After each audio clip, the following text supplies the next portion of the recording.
میں نے نادر علی سے کہا، ان کا پروگرام تھا انجینئر کے پاس جانے کا، تو پھر کہنے لگے میں اگر آپ کی انجینئر کے ساتھ ایک میٹنگ کرا دوں. میں نے کہا موسٹ ویلکم، یہ تو ہماری بچپن کی خواہش ہے.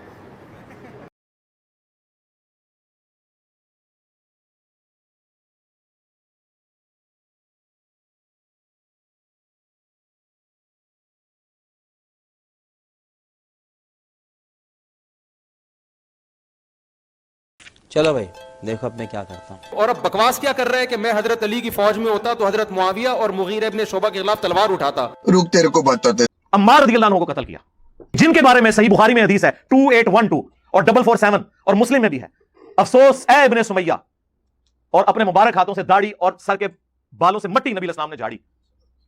ابن سمیہ، اور کیا وہ جناب حدیث ہے کہ مسجد نبوی کی تعمیر کا موقع سب اصحاب جو ہیں وہ ایک ایک پتھر اٹھا رہے تھے. پتھر یہ بڑے والے پتھر سرکار، اینٹیں نہیں. اور عمار ابن یاسر آلموسٹ 55 سال اس وقت ان کی عمر تھی، انہوں نے 2 پتھر اٹھائے ہوئے تھے. اتنا جذبہ، نبی علیہ السلام کو پیار آیا، آپ نے اپنے مبارک ہاتھوں سے ان کی داڑھی اور سر کے بالوں سے مٹی جھاڑی اور کہا واہ عمار ابن سمیہ، یعنی تو اسلام کے لیے خدمت کر رہا ہے نا، تجھے ایک باغی جماعت قتل کرے گی، تو انہیں اللہ اور جنت کی طرف بلا رہا ہوگا اور وہ جماعت جہنم، آگ، دوزخ کی طرف بلا رہی ہوگی. یہ پوری حدیث ہے. حضرت عمار نے کہا کہ اے اللہ میں اس فتنے سے تیری پناہ میں آتا ہوں. معاذ اللہ، معاذ اللہ ثم معاذ اللہ. اور وہاں تیرے شہر میں آئے ہیں، تیرے شہر میں آ کے تجھے چیلنج کیا ہے. ہم تیرے شہر میں آئے ہیں مسافر کی طرح. مزہ آیا. اور تو ٹچا آج کا انجینئر، تو بکواس کر رہا ہے کہ میں مغیرہ ابن شعبہ کے خلاف لڑتا. رکو ذرا، صبر کرو، آگے چل. جو میرے دل کی بات ہے وہ یہ ہے کہ واللہ اگر کبھی اس زمانے کے اندر ہم موجود ہوتے یا میں محمد اشرف قادری موجود ہوتا تو میں تلوار اٹھا کے مولا علی رضی اللہ تعالیٰ عنہ کے ساتھ ہوتا اور مولا علی رضی اللہ تعالیٰ عنہ کی طرف سے حضرت امیر معاویہ کے لشکر کے ساتھ میں لڑتا بھی. چلو بھائی دیکھو اب میں کیا کرتا ہوں. آپ کو پتا ہے میں نے 48 آورز کا ٹائم دیا تھا، 48 گھنٹے کا اس کے شہر میں جا کے. ٹھیک ہے، سیکیورٹی رسک میرے لیے تھا، اس کے لیے نہیں تھا. ٹھیک ہے، ہمیں بھی بہت ساری تھریڈ ہے جو ہم گارڈ لے کے گھومتے ہیں نا، یہ فالتو کا خرچہ نہیں کیا ہم نے. ٹھیک ہے، سمجھ گیا. تھریڈ ہے، بہت سارے خطرات ہیں. مجھے لوگ منع کر رہے تھے مت جاؤ، کوئی مار دے گا، کوئی جان سے نہ مار دے، کوئی بھی کسی اور کے کھاتے میں ڈال دے کوئی جان سے مار کے. زور زور سے بول کے لوگوں کو اسکیمیں بتا دے. ٹائم بھی آپ کی مرضی کا، جگہ بھی آپ کی مرضی کی ہوگی.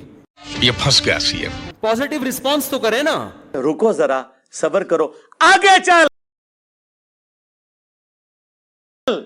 زندگی موت کا پتہ کوئی نہیں ہے. آپ کی خواہش پوری کر دوں، آپ کو بڑا ملاقات کا شوق ہے. اللہ کے فضل سے ہمارے پاس آن لائن گفتگو کرنے کا پلیٹ فارم موجود ہے. میں ہر جمعے والے دن شاہد اور بلال کے چینل کے اوپر 2 گھنٹے کے لیے لائیو آتا ہوں، 10 سے لے کر 12 بجے تک. جس جمعے کو بھی آپ کی تیاری مکمل ہو جائے، ٹائم قیامت تک ہے آپ کے پاس. جمعے والے دن آ جائیں تو انشاءاللہ 10 منٹ آپ لیں گے. سب سے پہلے آپ کو موقع دیں گے اپنا موقف بیان کرنے کا. موقف اپنا بیان کرنا ہے، پھر 10 منٹ میں، پھر 10 منٹ آپ. قرآن و سنت کی روشنی میں جو بھی موقف بیان کرنا ہے ہم کریں گے اور فیصلہ عوام کی عدالت میں ہوگا انشاءاللہ تعالی. اور اگر آپ کو ریزرویشن ہو تو آپ جو کوئی آن لائن کا سلسلہ شروع کیے میں تو ہم وہاں پہ بھی آ سکتے ہیں، لیکن شرط یہ ہے کہ پروگرام ریکارڈڈ نہیں ہوگا، آن لائن سب دیکھیں گے. تو یہ آپ کی انشاءاللہ تعالی جو خواہش ہے بچپن کی وہ پوری ہو جائے گی انشاءاللہ تعالی. جس طرح ہمارا قادیانیوں کے ساتھ بنیادی اختلاف ختم نبوت کے اوپر ہے، آپ کے ساتھ ہمارا بنیادی اختلاف ان عقیدوں پر ہے جو المحند اور المفند میں آپ کے 35 علماء دیوبند، ایٹ لیسٹ 35 بلکہ اس سے بھی زیادہ ہو چکے ہیں، اب تو تقی عثمانی صاحب کے بھی سگنیچر آ چکے ہیں، انہوں نے کلیم کیے ہیں صرف 3 عقیدے. نمبر 1 آپ کا یہ کلیم ہے کہ ہم بزرگوں کے سینوں اور قبروں سے جائز طریقے سے، خواص کے طریقے سے فیض لینے کے قائل ہیں. اس کی دلیل آپ نے قرآن و سنت سے پیش کرنی ہے. نمبر 2 آپ کا یہ کلیم ہے کہ رسول اللہ صلی اللہ علیہ وآلہ وسلم کی قبر مبارک اللہ کے عرش اور کرسی سے افضل ہے. نمبر 3 آپ کا یہ کلیم ہے المحند کے اندر آپ کے بزرگوں کا، جس کی وجہ سے آپ دیوبند کہلاتے ہیں، کہ نبی صلی اللہ علیہ وآلہ وسلم کی مبارک زندگی جو قبر میں ہے وہ دنیا کی سی ہے، آخرت کی تو ہم بھی مانتے ہیں.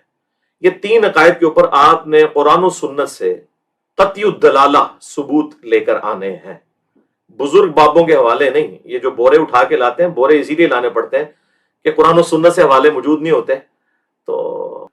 تو وہ آئیں آن لائن ہمارے چینل پہ کہیں گے، جو شاہد اور بلال چینل پہ، تو میں تو آتا ہوں لائیو الحمدللہ، سال 1 سے آ رہا ہوں.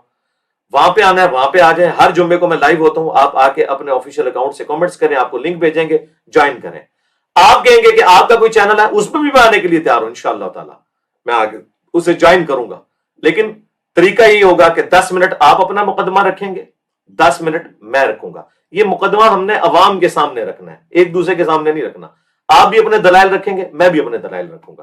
آپ ویسے ہی کہتے ہیں میں تینوں کا نمائندہ بن کے آ رہا ہوں، آپ مرے ہوں کے زندوں کے نمائندے بھی بن کے آئیں. ٹھیک ہے جی.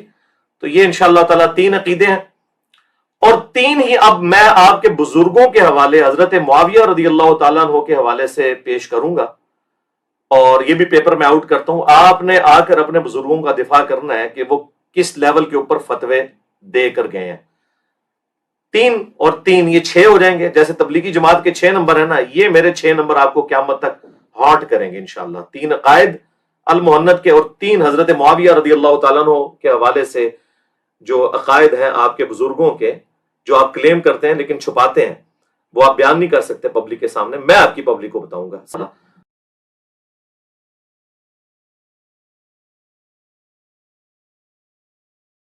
بسم اللہ الرحمن الرحیم، نحمدہ ونصلی علی رسولہ الکریم. ریسنٹلی انجینئر علی مرزا صاحب کا ایک کلپ آیا ہے جس میں انہوں نے مجھے آن لائن مناظرے کا چیلنج دیا ہے. تو اب آپ اپنے فینس کے دباؤ میں آ کے کہتے ہیں کہ جی میں نے آن لائن مفتی صاحب سے بات کرنی ہے. تو میں آن لائن بھی بات چیت کرنے کے لیے آپ سے تیار ہوں. آپ کو پہلے اپنا دعویٰ ریکارڈ کروانا ہے.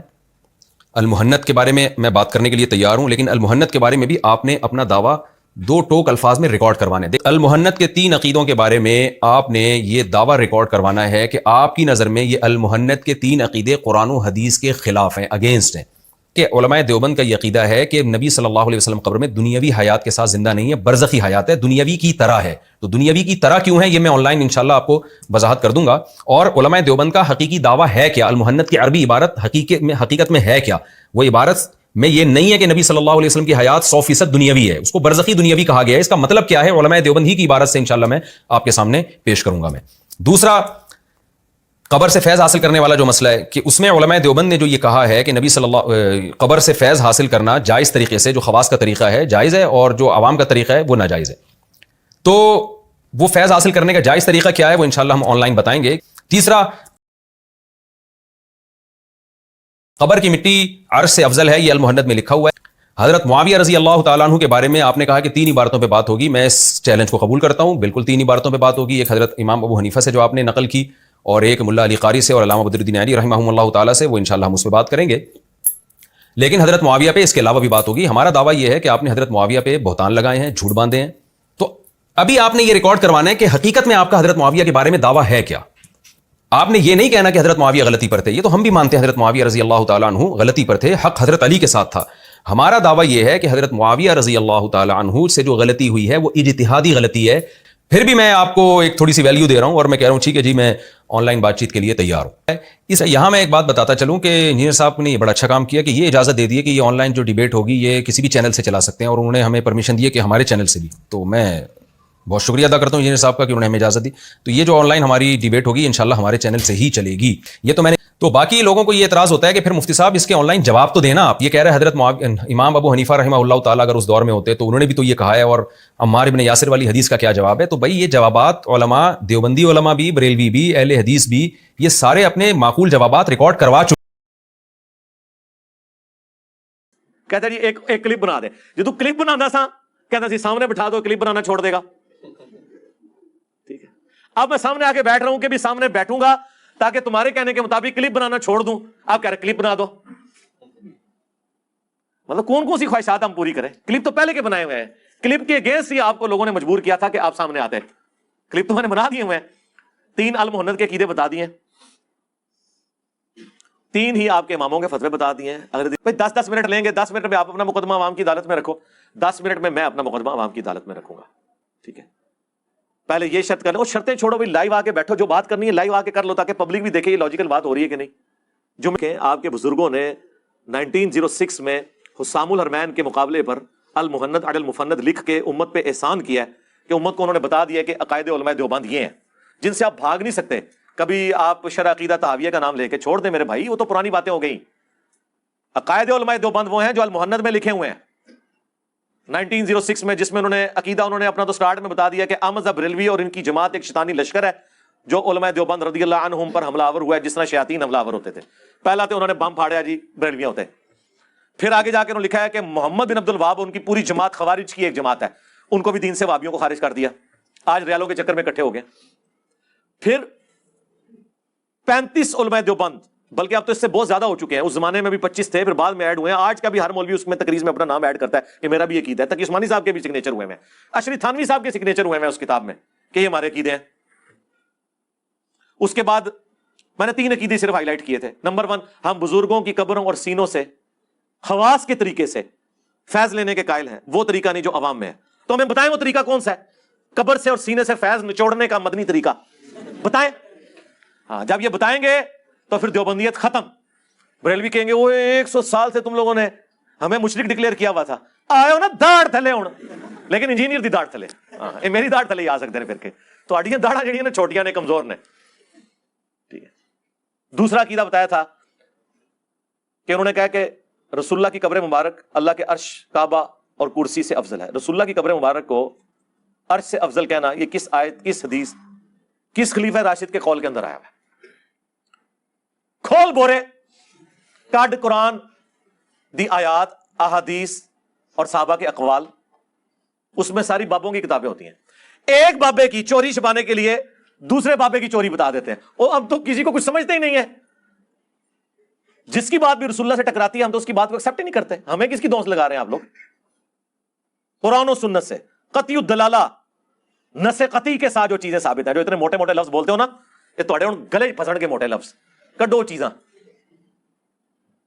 اور تیسرا عقیدہ بتایا تھا کہ ہم رسول اللہ کی قبر مبارک میں حیات کو دنیا کی سی مانتے ہیں. آخرت کی تو ہم بھی مانتے ہیں. بتاؤ یہ دنیا کی سی جو ہے یہ کہاں لکھا ہوا ہے کہ دنیا کی سی ہے وہ؟ اور پورا پوسٹ مارٹم میں نے ان کے تینوں عقیدوں کے میں نے دلائل دینے وہ دے چکا ہوں. سال پہلے میرا فائنل کلپ کے نام سے اپلوڈ ہو گیا تھا, وہ جو 2 گھنٹے کی گفتگو جب وہ ادھر شب خون مارنے کے لیے آیا تھا 5 اکتوبر 2021 کو. ٹھیک ہے, تو اس پہ میں نے ڈیٹیل جو ویڈیو ریکارڈ کرائی تھی وہ میں نے اپنے دلائل رکھ دی. یار کون ایسا سخی ہوگا جو پیپر ہی آؤٹ کر دے؟ جنوں انس مل کے سارے بزرگان دین, چاہے وہ کرامت کی پیداوار ہیں یا بغیر کرامت کی, سمجھ رہے ہو نا, سمجھ رہے ہیں نا کیا میں بات کر رہا ہوں؟ ٹھیک ہے نا, تو وہ مل کے ان 3 عقیدوں کا جواب دو. تو جی علی بھائی اپنا عقیدہ واضح کریں. جی میرا عقیدہ یہ ہے کہ قرآن, بخاری اور مسلم میں جو کچھ بیان ہوا ہے ان لوگوں کے بارے میں وہ میرا عقیدہ ہے.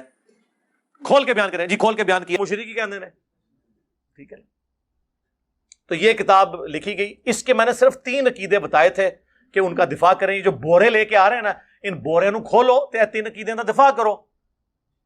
یہ اس لیے نہیں کرتے, میں نے آپ کو اس کی ریزن بھی بتائی تھی کہ یہ عقیدے وہ ہیں جو دیوبندی عوام کے ہے ہی نہیں ہیں.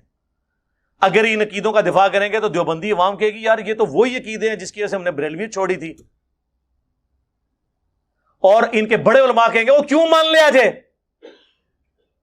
یہ بات پہلا عقیدہ, ہم بزرگوں کے قبروں اور سینوں سے فیض لینے کے قائل ہیں اس طریقے پہ جو خواص کو معلوم ہے, نہ کہ اس طریقے پہ جو عوام کرتے ہیں. اچھا عوام جو کچھ کرتے ہیں وہ ہمیں پتہ ہے. عوام کا یہ عقیدہ ہے کہ کسی بزرگ کے ساتھ جپھی ڈال لیں تو بندہ تر جاتا ہے. ٹھیک ہے, عوام قبروں سے جا کے مانگ لیتی ہے, قبر کی مٹی لے جاتی ہے. آپ ہمیں ذرا خواص کا طریقہ بتائیں, آپ کیا ہوتا ہے خواص دا؟ اس تو بھی پیڑا طریقہ جی سنو. ارواح ثلاثہ اشرفی تھانوی نے کتاب لکھی ہے جس میں انہوں نے 3 دیوبندی بزرگوں کے حالات زندگی لکھے ہیں. یہ وہی کتاب ہے, وہی میاں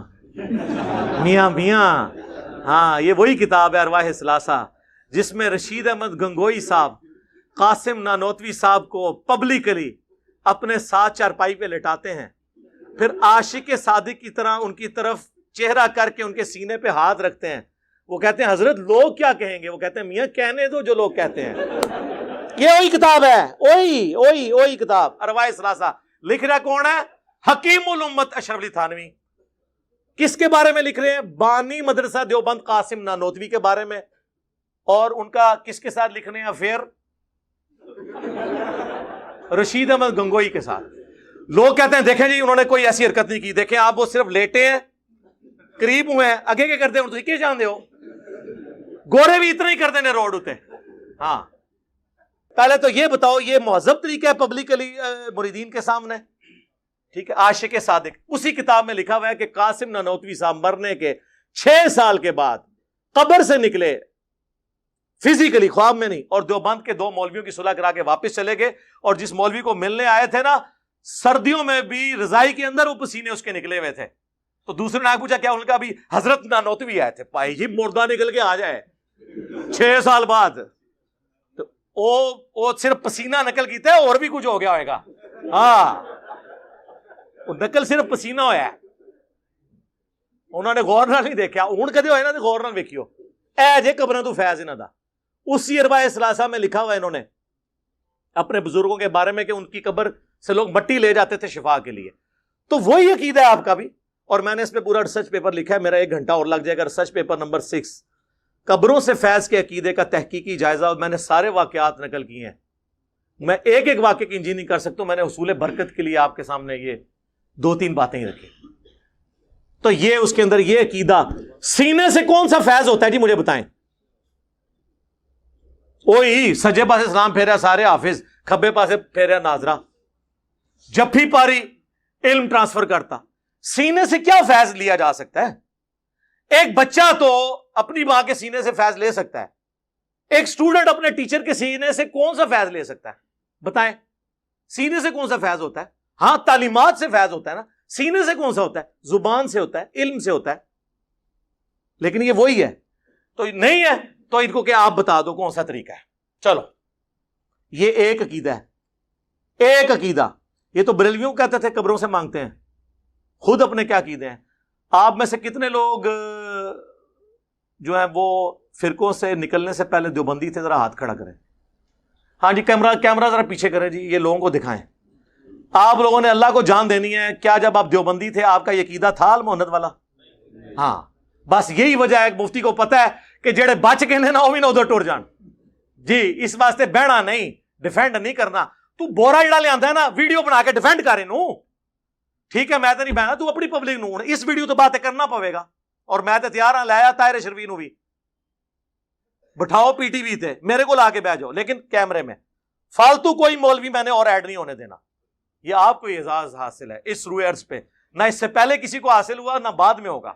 لوگ مجھے کہہ رہے ہیں کہ آپ نا وہ جو ان کو بھی دیا وہ بھی اعزاز چھین لیں. نہیں, یہ جو غریب نواز لوگ ان کی عادت نہیں ہوتی کہ وہ تحفہ دے کے واپس لیں.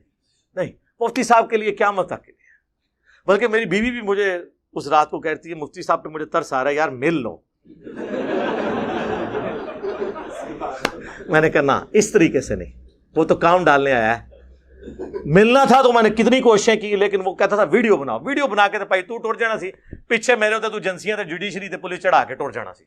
آج مجھے ایک ایکس اسٹوڈنٹ ادھر جو سی ٹی ڈی کے آفیسر تھے وہ اب یہاں سے ٹرانسفر ہو گئے. ان کا صبح سویرے مجھے فجر کا فون آیا, انجینئر صاحب تھی بڑی عقل مندی کیتی ہے, تو پتہ نہیں سی تواڈے نال کیا ہونا ہے. میں کہ میں تانوں پہلے بھی دسیا میں حضرت علی شرافت رکھنا وا, چلاکی ہوشیاری بنو امیہ تو بھی زیادہ ہے, لیکن کسی کو نقصان پہنچانے کے لیے نہیں, اپنے لیے.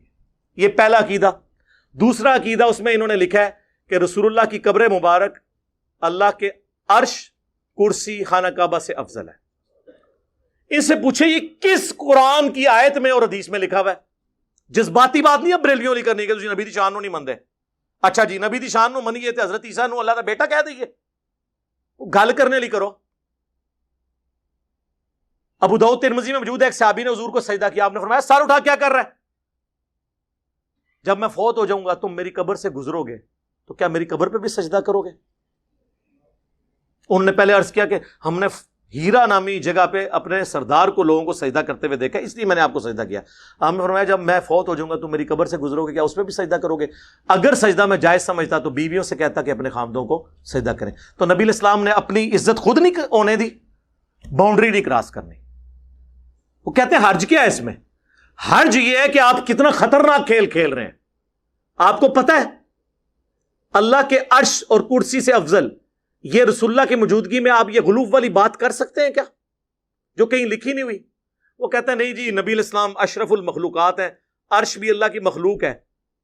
بالکل ٹھیک ہے، آپ نے یہ لکھا ہی نہیں ہے کہ رسول اللہ عرش سے افضل ہیں، ہم ماننے کے لیے تیار ہیں.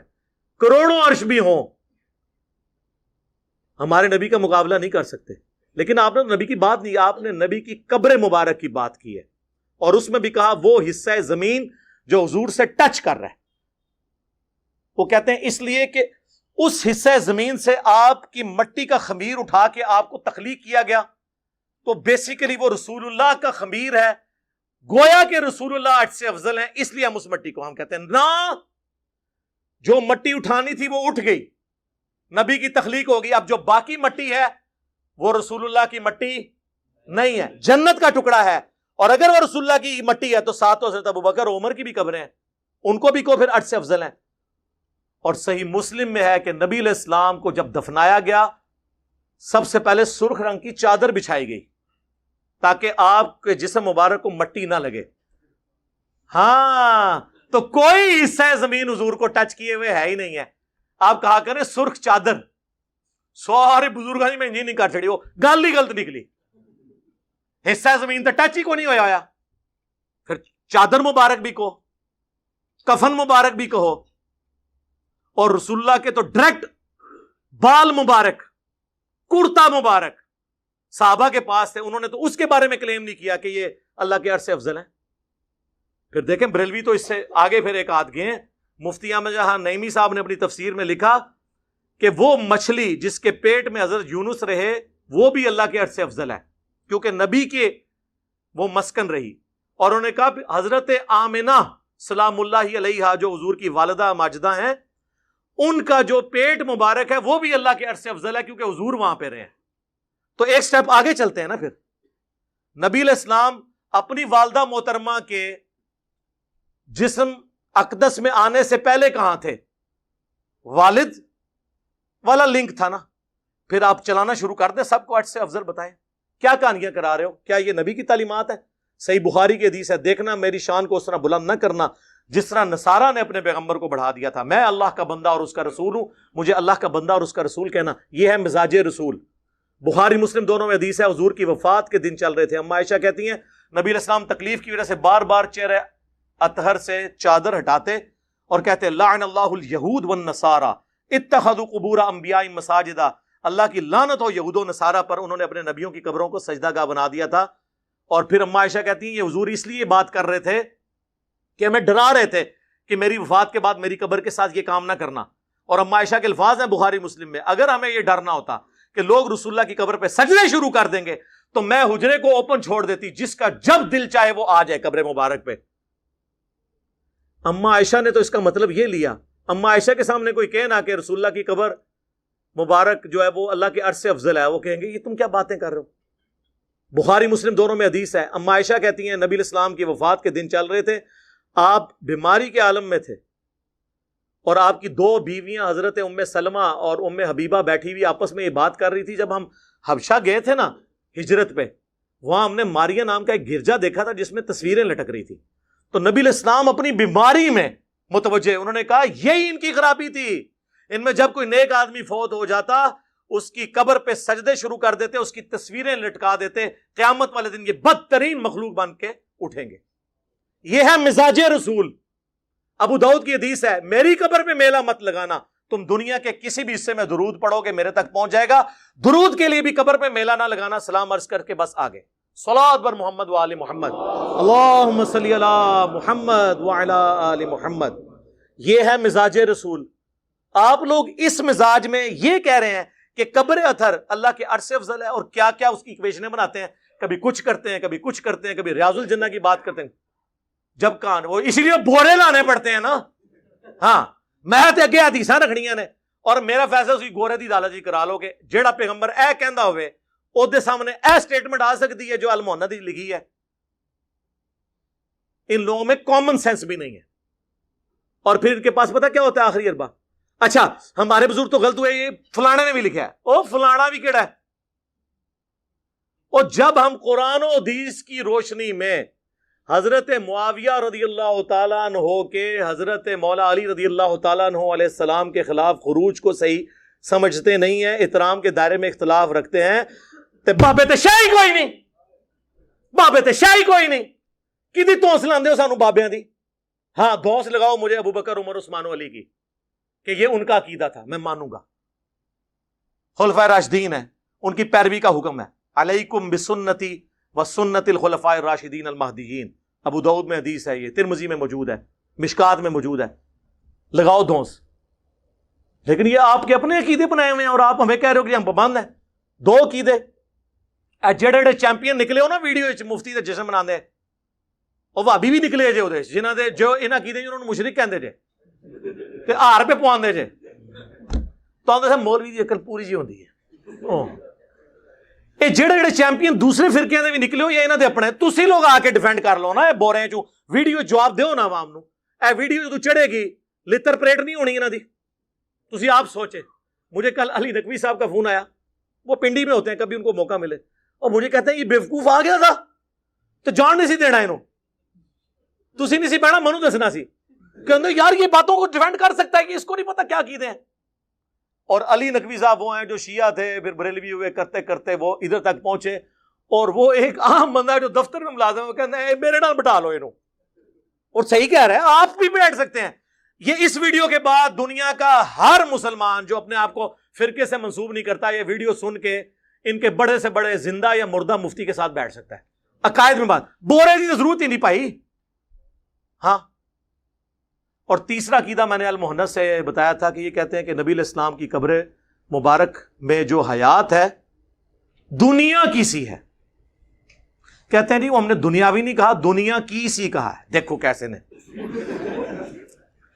دنیا کی سی ہے تو دنیا کی زندگی میں تو سانس ہوتا ہے، کھانا پینا ہوتا ہے، ٹائلٹ ہوتا ہے، کیا قبر مبارک میں یہ ہے؟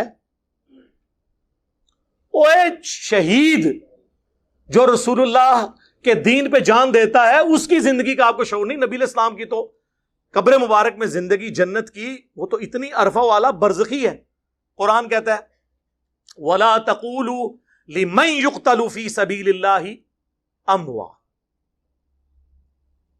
بلکہ بل احیاء وَلَٰكِن لَا تَشْعُرُونَ، مت مردہ کہو ان لوگوں کو جو اللہ کی راہ میں مار دیے جائیں، بلکہ وہ زندہ ہے لیکن تمہیں شعور نہیں۔ یہ کہتے نہیں ہمیں شعور ہے، دنیا کسی ہے، دنیا کسی کہاں سے ہوگی؟ وَمِن وَرَائِهِمْ بَرْزَخٌ إِلَىٰ يَوْمِ يُبْعَثُونَ، سورۃ المومنون۔ ان کے مرنے سے لے کر قیامت تک برزخ ہے، ان سین بیریئر۔ وہ جی حدیث ہے مسند ابی جعلہ میں، الانبیاء احیاء فی قبورہم یصلون، نبی اپنی قبروں میں زندہ نمازیں پڑھتے ہیں۔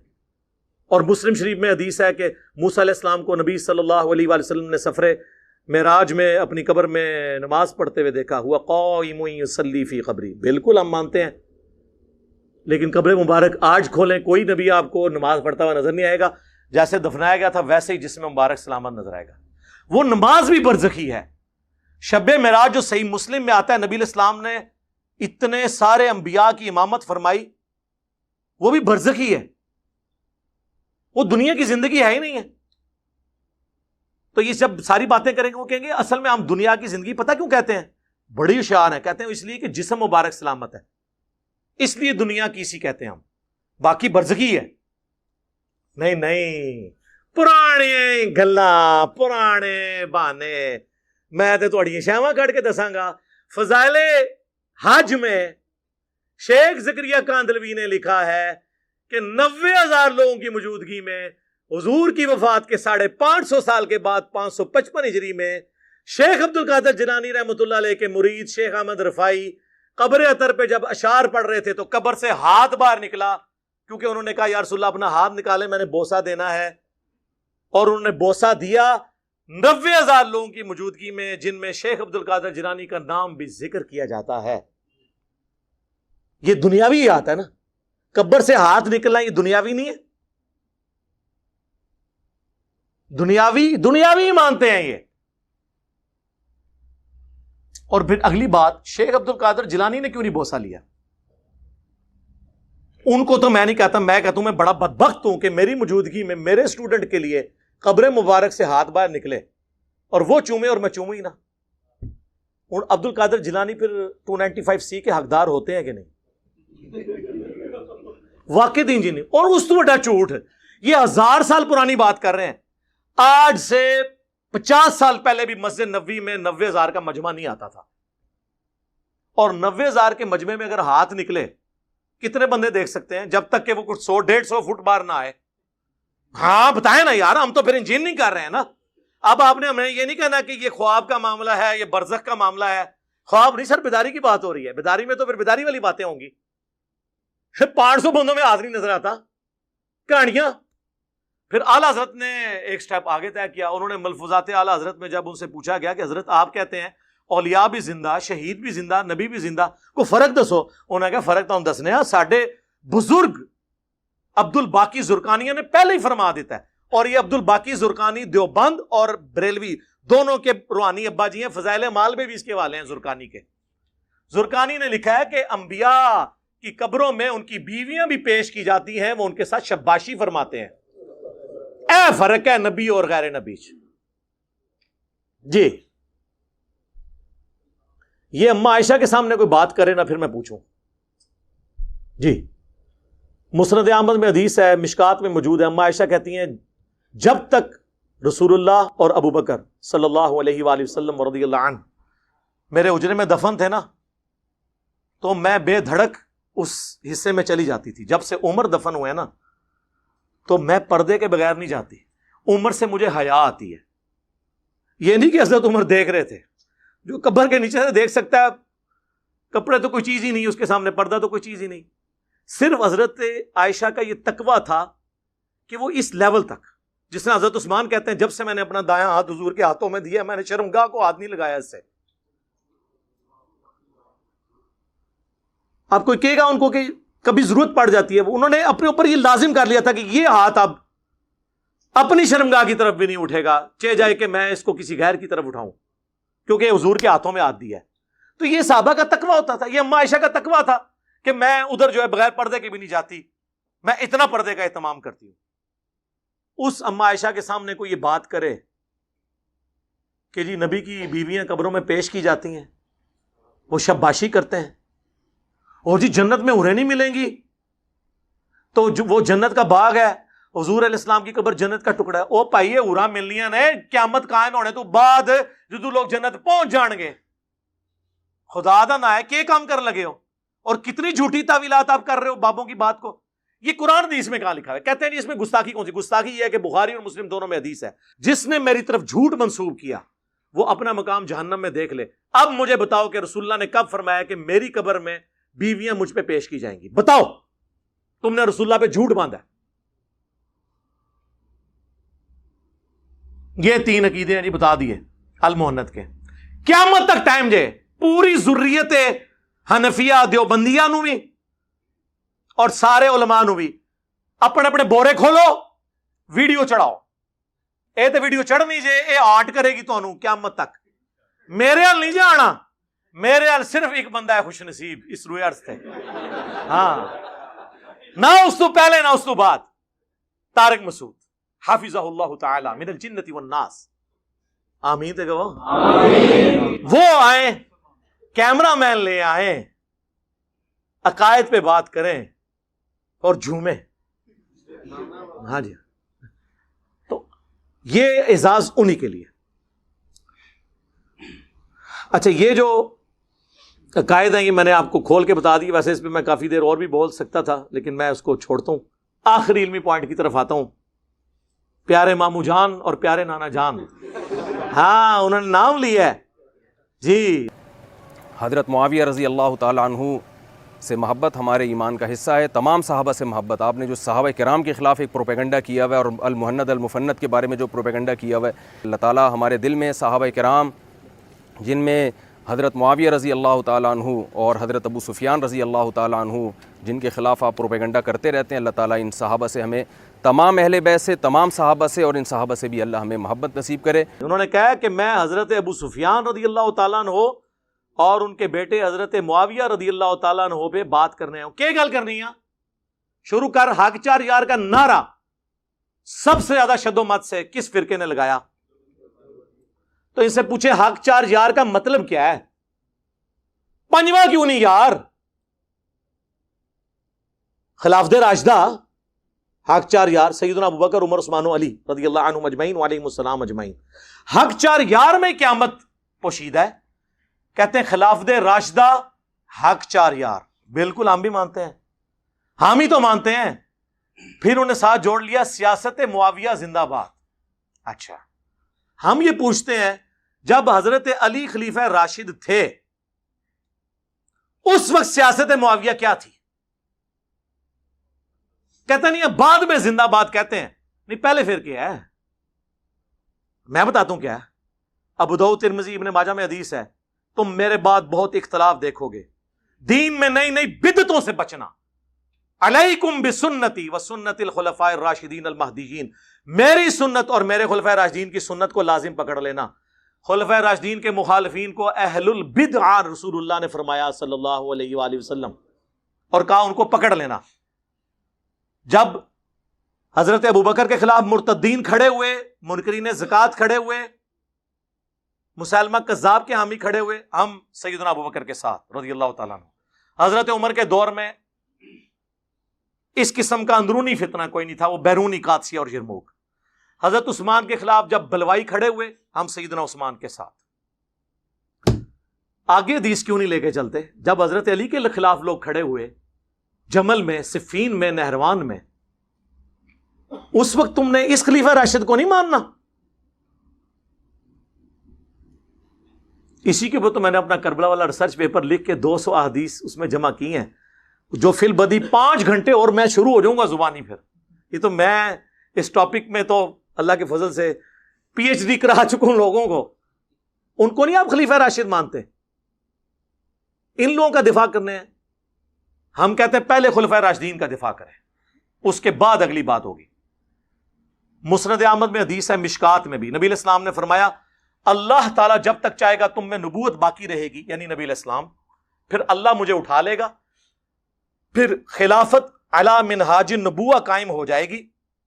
جب تک اللہ چاہے گا وہ رہے گی, پھر اللہ اس کو بھی اٹھا لے گا.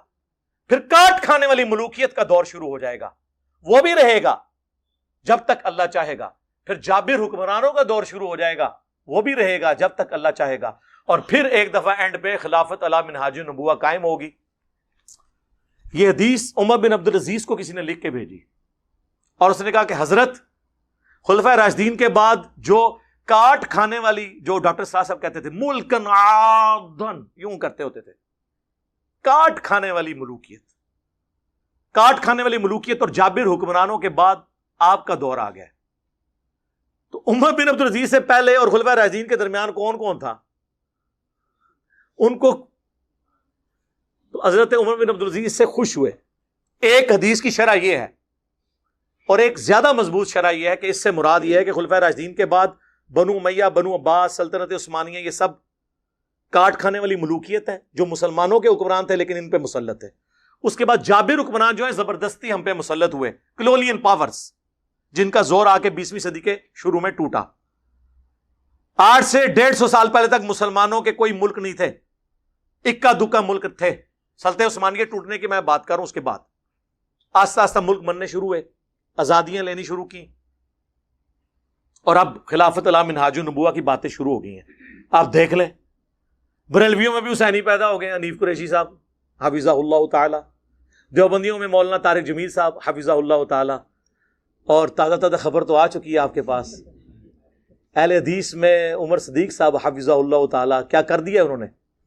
ہاں جی, نیچے لوگوں نے کمنٹس کیا اس کے پیچھے بھی انجینئر کا ہاتھ ہے. صحیح کہہ رہے ہیں, میرے ہی ہاتھ ہے, سارے پیچھے میرے ہاتھ ہے. پیراں دے ہاتھ ہوندے ہیں نا مریداں پیچھے. بھائی جس کو سمجھ آ رہی ہے اس کو سمجھ آ رہی ہے. شیعہ میں بھی دیکھ لیں, جواد نقوی صاحب, کل کلپ نہیں اپلوڈ ہوا, 4 فرقوں کے باغی علماء, جواد نقوی صاحب نے وہ ساری باتیں کر دی ہیں جو میں شیعہ کو جھنجھوڑتا تھا کہ خلفائے ثلاثہ کے بارے میں زبان اور بکواس بند کرو. انہوں نے وہی باتیں کر دی ہیں. ٹھیک ہے, شرک کے والے سے کتنا سخت ان کا سٹانس ہے. یار کسی کی جرت ہے یہ بات کرے. انہوں نے کہا ہمارے غالی شیعہ قادیانیوں سے بدتر ہیں, کیونکہ قادیانی ختم نبوت میں شرک کرتے ہیں, اور ہمارے یہ یہ گھوڑے کو بھی خدا بنائے بیٹھے ہوئے ہیں. یار یہ کون بول سکتا ہے؟ اور انہوں نے کہا ہم سے بھی آگے ایک ڈگری ہے. جڑے عبد القادر جیلانی کے بارے کہتے ہیں انہوں نے بھی روح کھول لی اللہ کرو واپس. ظاہر ہے وہ تو پھر اس تو بھی ہوتی گل ہے نا بھائی دو پلوانوں کی لڑائی ہوئی ایک جیت گیا, یہ اسی طرح پریزنٹ کر رہے ہوتے ہیں. وہ بابے ہم تو کنگن نہیں دینا کسی نے, روح کھولی. اور یہ عبد القادر جیلانی رحمۃ اللہ علیہ کا کوئی قصور نہیں, ان کی طرف جھوٹ منسوب ہے. جیسے عیسیٰ ابن مریم کی طرف لوگوں نے ڈیوینٹی کلیم کی, ان کا قصور نہیں ہے. تو یہ حضرت معاویہ رضی اللہ تعالیٰ کے بارے میں ہمارا ان کو, یار ہم صحابی مانتے ہیں انہیں, یہ کوئی چھوٹی بات ہے ہم انہیں صحابی مان رہے ہیں. ہم کہہ رہے ہیں ان پہ گالی گلوچ نہ کریں.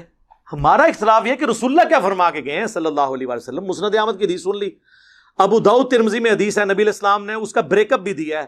رسول اللہ کے آزاد کردہ غلام سفینہ رضی اللہ تعالیٰ عنہ کہتے ہیں نبی علیہ السلام نے فرمایا تھا میرے بعد خلافت علی منہاج النبوہ 30 سال رہے گی, اس کے بعد ملوکیت شروع ہو جائے گی. اور کہا بیٹا گن, ابو بکر کے 2 سال, عمر کے 10 سال, عثمان کے 12 سال اور علی کے 6 سال. اس میں بھی 5.5 سال جو ہیں وہ سیدنا علی کے ہیں اور 6 مہینے سیدنا حسن ابن علی کے. تو شاگرد کہنے لگا کہ یہ بنو امیہ والے تو کہتے ہیں کہ حضرت علی خلیفہ ہی نہیں, اور اس میں ابو داؤد نے لکھا یہ کہتے ہیں علی علیہ السلام خلیفہ نہیں ہے. علیہ السلام کا لفظ لکھا, جو مولوی نے عربی میں لکھا رہنے دیا, اردو میں نکال دیا. اسلام 360 میں بھی نکلا ہوا ہے, عربی میں ہے, اردو میں نکلا ہوا ہے. صحیح بخاری میں 6318 میں فاطمہ اور علی علیہم السلام لکھا ہوا ہے, عربی میں لکھا ہے, اردو میں رضی اللہ عنہ لکھا ہوا ہے. صحیح بخاری میں 3748 برأس الحسین علیہ السلام, حسین علیہ السلام کا سر کاٹ کر عبید اللہ ابن زیاد کے سامنے تشت میں رکھا گیا. اللہ کی لعنت ہو, اللہ کے فرشتوں کی لعنت ہو, تمام لعنت کرنے والوں کی لعنت ان لوگوں پہ جنہوں نے حضرت حسین ابن علی کے ساتھ یہ کیا. اور امام بخاری نے لکھا برأس الحسین علیہ السلام, انہوں نے ترجمے میں کیا حسین رضی اللہ عنہ کا سر. مولانا شریف کو مسلم شریف سے, بخاری شریف سے باہر نکالیں تو پھر پیور آپ کے سامنے بخاری مسلم آئے گی, اور یہ ذمہ داری ہماری ہے نکالنے کی. جی علی علیہ السلام کو یہ خلیفہ ہی نہیں مانتے. حضرت سفینہ کو اتنا غصہ ہے, انہوں نے کہا ان کی پیٹھ سے یہ جھوٹ نکلا ہے. حق تو یہ ہے کہ ان کی اپنی خلافت بنو امیہ بنو زرقا کی شریر ترین بادشاہت ہے اس روئے ارض کی, شریر ترین بادشاہ. اور یہ کہتے ہیں نہیں وہ بیعت تو کرنا چاہتے تھے, خلیفہ تو مانتے تھے, اس میں موجود ہے وہ خلیفہ نہیں مانتے. اچھا اب لوگ کہتے ہیں یہ حضرت سفینہ چونکہ 74 ہجری میں فوت ہوئے ہیں, انہوں نے یزید کا زمانہ بھی پایا ہے, اس کے بعد بھی یہ 10 سال زندہ رہے ہیں, یہ یزید کو کہہ رہے تھے. چلو شکر ہے جی یزید تک آ گئے ہو, اسی تو ہم دسنا کیا کنو ہے انہوں نے. اس کا ایک طریق مسند ابی داؤد طیالسی میں ہے. جب وہ کہتا ہے نا کہ جی ابو بکر عمر عثمان و علی, تو وہ شاگرد پوچھتا ہے حضرت سفینہ سے کہ پھر حضرت معاویہ کیا ہیں اگر خلافت ختم ہو چکی ہے. تو انہوں نے کہا وہ اسلام کے پہلے بادشاہ ہیں, ملک ہیں, ہم انہیں خلیفہ نہیں مانتے. لوگ کہتے تھے خلیفہ راشد نہیں مانتے, سر ہم خلیفہ بھی نہیں مانتے. خلیفہ ایک متبرک ٹرم ہے ایک خاص چیز کے لیے, ویسے تو سارے انسان ہی خلیفہ ہے اللہ کے, لیکن جو خلافت ہے نا, جو لفظ, اس اعتبار سے وہ ملک ہے, خلیفہ نہیں ہے. ہاں ویسے تو امیر المومنین فی الپاکستان عمران خان صاحب ہیں, وہ آپ کہتے رہیں, لیکن اگر وہ والا خلیفہ بات کریں خلیفہ راشد, وہ نہیں. حضرت سفینہ کہتے ہیں وہ تو بادشاہ ہیں. اور اسی کا ایک طریق مصنف ابن ابی شیبہ میں ہے, اس میں الفاظ ہیں کہ بنو امیہ سخت گیر بادشاہ ہیں اور ان کا پہلا بادشاہ معاویہ ابن ابی سفیان ہے. اب پتہ چل گیا وہ کس کو کاٹ کھانے والی ملوکیت اور وہ ساری باتیں کر رہے تھے, شریر ترین بادشاہت کلیئر ہے. اب اس میں گھنٹوں بول سکتا ہوں بات کہاں سے. تو یہ کہتے ہیں جی حضرت ابو سفیان, بھئی ہم مسلمان سمجھتے ہیں, لیکن مسلم شریف کھولو, حضرت ابو سفیان کا چیپٹر کھول لو, ایک ہی روایت ہے اس کے اندر کہ حضرت ابو سفیان آ کے نبی اسلام کو کہتے ہیں فتح مکہ کے موقع پر, چونکہ اسلام قبول کر لیا, سورہ توبہ میں آیا تھا کہ 4 مہینے کا ٹائم ہے, یا اسلام قبول کرو یا جزیرہ نما عرب چھوڑ جاؤ ورنہ قتل کیے جاؤ گے, عذاب استیصال آئے گا. یہ طلقاء ہیں, یہ مسلمان ہو گئے رضی اللہ عنہ. ہم مطلب ان کا اس اعتبار سے احترام کرتے ہیں, لیکن صحابہ کرام کو ہضم نہیں ہوتا تھا کہ یار پوری زندگی انہوں نے جنگیں کی ہیں, آخری اوور میں آ کے یہ مسلمان ہو گئے ہیں, تو وہ ان کے ساتھ نہیں بیٹھتے تھے. ظاہر ہے کہ ان کے باپ دادا مرے ہوئے تھے ان لوگوں کے ہاتھوں. تو حضرت ابو سفیان نے کہا یا رسول اللہ آپ نا مجھے کسی جنگ میں اپنے ساتھ لے جائیں تاکہ باقی مسلمان مجھ سے محبت کریں. پہلے میں آپ کے خلاف لڑتا تھا, اب آپ کے حق میں لڑوں. یہ انہوں نے ریکویسٹ کی اور نبی اسلام لے بھی گئے غزوہ حنین کے موقع پر. لیکن پھر مصیبت بن جائے گی. بخاری مسلم میں موجود ہے, نبی صلی اللہ علیہ وآلہ وسلم نے حضرت ابو سفیان کو 100 اونٹ گفٹ کر دیے. سر آج 100 اونٹ جو ہے نا 3-4 کروڑ روپے سے کم نہیں بنتا. تو انصار مدینہ آپس میں چیما گوئیاں کرنا شروع ہو گئے. بخاری مسلم دونوں میں ہے کہ ابھی تو قریش کا خون ہماری تلواروں سے ٹپک رہا ہے, اور نبی علیہ السلام نے بجائے انصار کو مال غنیمت دینے کے اپنے انہی دشمنوں کو 100 اونٹ دے دیے. مسلم میں تو بڑے سخت الفاظ ہیں. چند جو نوجوان تھے, نوجوان ذرا زبان کے تیز ہوتے ہیں نا, انہوں نے کہہ دیا اس شخص پہ اس کے قبیلے کی محبت غالب آ گئی ہے, یعنی رسول اللہ کے بارے میں. اب یہ کلمات کفر تھے, لیکن حضور کو وحی کے ذریعے اللہ نے بتایا. حضور نے ان کو بلا لیا, تم نے یوں یوں یوں یوں کہا ہے.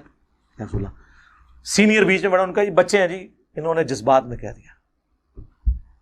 حضور نے ان کو نہیں ڈانٹا, معذرت کی. انہوں نے کہا اللہ اور اس کا رسول تمہارا عذر قبول کرتے ہیں. نبی علیہ السلام نے آگے سے عذر قبول کیا. پھر آپ علیہ السلام نے فرمایا اگر پوری دنیا ایک گھاٹی میں چلے اور انصار دوسری گھاٹی میں ان کے ساتھ چلوں گا. میرا جینا اور مرنا انصار کے ساتھ ہے. اگرچہ فتح مکہ ہو چکی لیکن میں واپس مدینہ جاؤں گا. کیا تم اس بات پہ خوش نہیں کہ لوگ دنیا کا مال لے جائیں اور تم اللہ کے رسول کو لے جاؤ؟ اللہ کے رسول کو لے کے جانے والے انصار تھے, دنیا کا مال لینے والے بنو امیہ تھے. اسی لیے بخاری مسلم میں حدیث ہے, انصار سے محبت نہیں رکھے گا مگر مؤمن, انصار سے بغض نہیں رکھے گا مگر منافق. بخاری مسلم میں حدیث ہے انصار صبر کرنا میرے بعد اور لوگوں کو تم پر ترجیح دی جائے گی. تم صبر کرنا حتیٰ کہ حوض کوثر پہ آ کے مجھے ملنا. حوض کوثر پہ کیا ہوگا؟ سحقن سحقن لمن غیر بعدی, ان پہ پھٹکار ہو, ان کو مجھ سے دور کر دو جنہوں نے میرے بعد میرا دین بدل دیا. وہ اصحابی والی حدیث جو انہوں نے امتی بنا دی ہوئی ہے. امتی علی حدیث اللہ تعالیٰ نے, صحابی علی اللہ تعالیٰ نے. اور پھر ٹاپک اور طرف چل پڑے گا. اسی مسلم کی حدیث میں حضرت ابو سفیان نے کہا یا رسول اللہ ایک تو مجھے جنگ میں لے جائیں, دوسرا میرا یہ بیٹا جو معاویہ ہے یہ کتابت جانتا ہے, آپ اسے اپنا کاتب رکھ لیں, جس سے انہوں نے کاتب وحی نکالا ہوا ہے. اور راوی حدیث کہتے ہیں کہ ابو سفیان اگر حضور سے یہ ریکویسٹ نہ کرتا, حضور خود سے ان کو یہ کبھی یہ چیزیں نہ دیتے, کیونکہ وہ جو راوی تھا نا اس نے میری ویڈیوز دیکھی ہوئی تھی. ظاہر ہے یہی کہہ دیں گے یہ لوگ. انہوں نے کہا اس لیے کہ حضور کی یہ عادت تھی کہ آپ انکار نہیں کسی کو کرتے تھے. کاتب رکھوا لیا. یہ کاتب وحی اس طرح بھرتی ہوئی ہے سفارشی, اسی طرح ہی ہوئی ہے نا, اور اس میں کاتب کے الفاظ ہیں, کاتب وحی کے نہیں ہیں. صحیح مسلم میں ایک اور حدیث ہے, نبی علیہ السلام نے ابن عباس سے کہا کہ معاویہ کو بلاؤ, میں اس سے کتابت کروانا چاہتا ہوں. وہاں بھی کاتب وحی نہیں ہے. ایک دفعہ گئے, واپس آ گئے, انہوں نے کہا میں کھانا کھا رہا ہوں. دوسری بار, تیسری بار, کتنا کھانا کھانا تھا. پھر نبی علیہ السلام کی مبارک زبان سے الفاظ نکلے, خدا اس کا پیٹ نہ بھرے. بس یہ زبان سے نکلنے والی بات. وہ کہتے ہیں یہ مسلم شریف میں حدیث ہے کہ اگر میں کسی کو بددعا دوں تو اللہ اس کو دعا بنا دینا. سر ایسی کوئی حدیث نہیں ہے. اس کے ساتھ الفاظ ہیں اگر اس بددعا کا اہل نہ ہو تو دعا بنا دینا, اگر اہل ہے تو وہ بددعا ہی بنے گی.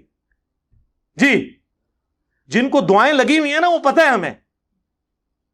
بخاری مسلم حدیث ہے, انس ابن مالک کہتے ہیں مجھے حضور نے کثرت اولاد کی دعا دی تھی, میں 100 سے زیادہ پوتے پڑ پوتے اپنے ہاتھوں سے دفنا چکا ہوں, اتنی میری اولاد ہوئی ہے. 120 سال کی عمر میں آلموسٹ فوت ہوئے ہیں وہ. اس زمانے میں تو 15-20 سال کی عمر میں شادی ہو جاتی تھی. تو جن کو اولادیں ملی ہوئی ہیں نا وہ دعاؤں کا اثر بخاری مسلم میں موجود ہے. ادھر آپ دیکھ لیں, آپ کتاب الاوائل اٹھا لیں ابن ابی عاصم کی, اس میں انہوں نے لکھا ہے کہ پہلا شخص, بلکہ مصنف ابن ابی شیبہ میں موجود ہے, پہلا شخص اس امت میں جنہوں نے بیٹھ کے خطبہ شروع کیا وہ حضرت معاویہ رضی اللہ تعالیٰ عنہ تھے, کیونکہ ان کا پیٹ بہت بڑھ گیا ہوا تھا دعا کی وجہ سے. میں تو دعا ہی کہوں گا نا, میں بدعا تو نہیں کہہ سکتا. پھر دلائل النبوہ امام بیہقی کی وہ کتاب ہے جس میں 3,500 حدیثیں یہ ہیں کہ نبی علیہ السلام کی پروفیسیز اور مستقبل کی خبریں صحیح ثابت ہوئی ہیں. عمار کو باغی جماعت قتل کرے گی, یہ حدیث بھی وہ لے کے آئے, اور بھی کئی حدیثیں. اور وہ یہ حدیث بھی لے کے آئے کہ ابن عباس والی جو حضور نے بھیجا تھا بلاؤ اس کو, میں نے اس سے کتابت کروانی ہے. چوتھی دفعہ آپ نے فرمایا خدا اس کا پیٹ نہ بھرے، اور اس کے آگے لکھا ہے کانا یکتب الوحی، وہ وحی لکھا کرتے تھے. یہ واحد جگہ ہے دلائل النبوہ جہاں وحی کے الفاظ ہیں، باقی ہر جگہ کاتب کے ہیں، خطوط لکھنے والا. اور یہ بس اتنا ٹکڑا اٹھاتے ہیں کانا یکتب الوحی، آگے لکھا ہے وہ حدیث کا راوی کہتا ہے کہ حضور کی یہ پیش گوئی پھر پوری ہوئی اور پوری زندگی حضرت معاویہ کا پیٹ نہیں بھر سکا. یہ سال لکھا ہوا ہے کانا یکتب الوحی کے. اور دوسرا میں ان سے معصومانہ سوال کرتا ہوں، دلائل النبوہ میں حضور کی پیش گوئیاں ہیں جو مستقبل میں پوری ہونے والی ہیں، اس حدیث میں کون سی پیش گوئی تھی جو پوری ہوئی ہے؟ یہ حدیث اس کتاب میں کیا کر رہی ہے کہ خدا اس کا پیٹ نہ بھرے؟ جب تک کہ پیٹ نہ بھرا جائے تو یہ پیش گوئی پوری ہو، اور وہ ساتھ راوی نے کہہ دیا. اب جب یہ ہم باتیں بتاتے ہیں یہ کہتے ہیں یہ بولتا ہے، یہ میں بول رہا ہوں. امام بیہقی کو کہو رافضی، امام مسلم کو کہو، امام بخاری کو کہو. امام مسلم نے تو مسلم کے مقدمے میں لکھا ہے میں عوام الناس کے لیے حدیثیں لکھ رہا ہوں، اور یہ حدیثیں ہی مسلم میں ہیں. ہم سب و شتم کی بات کرتے ہیں تو وہ مسلم میں ہے.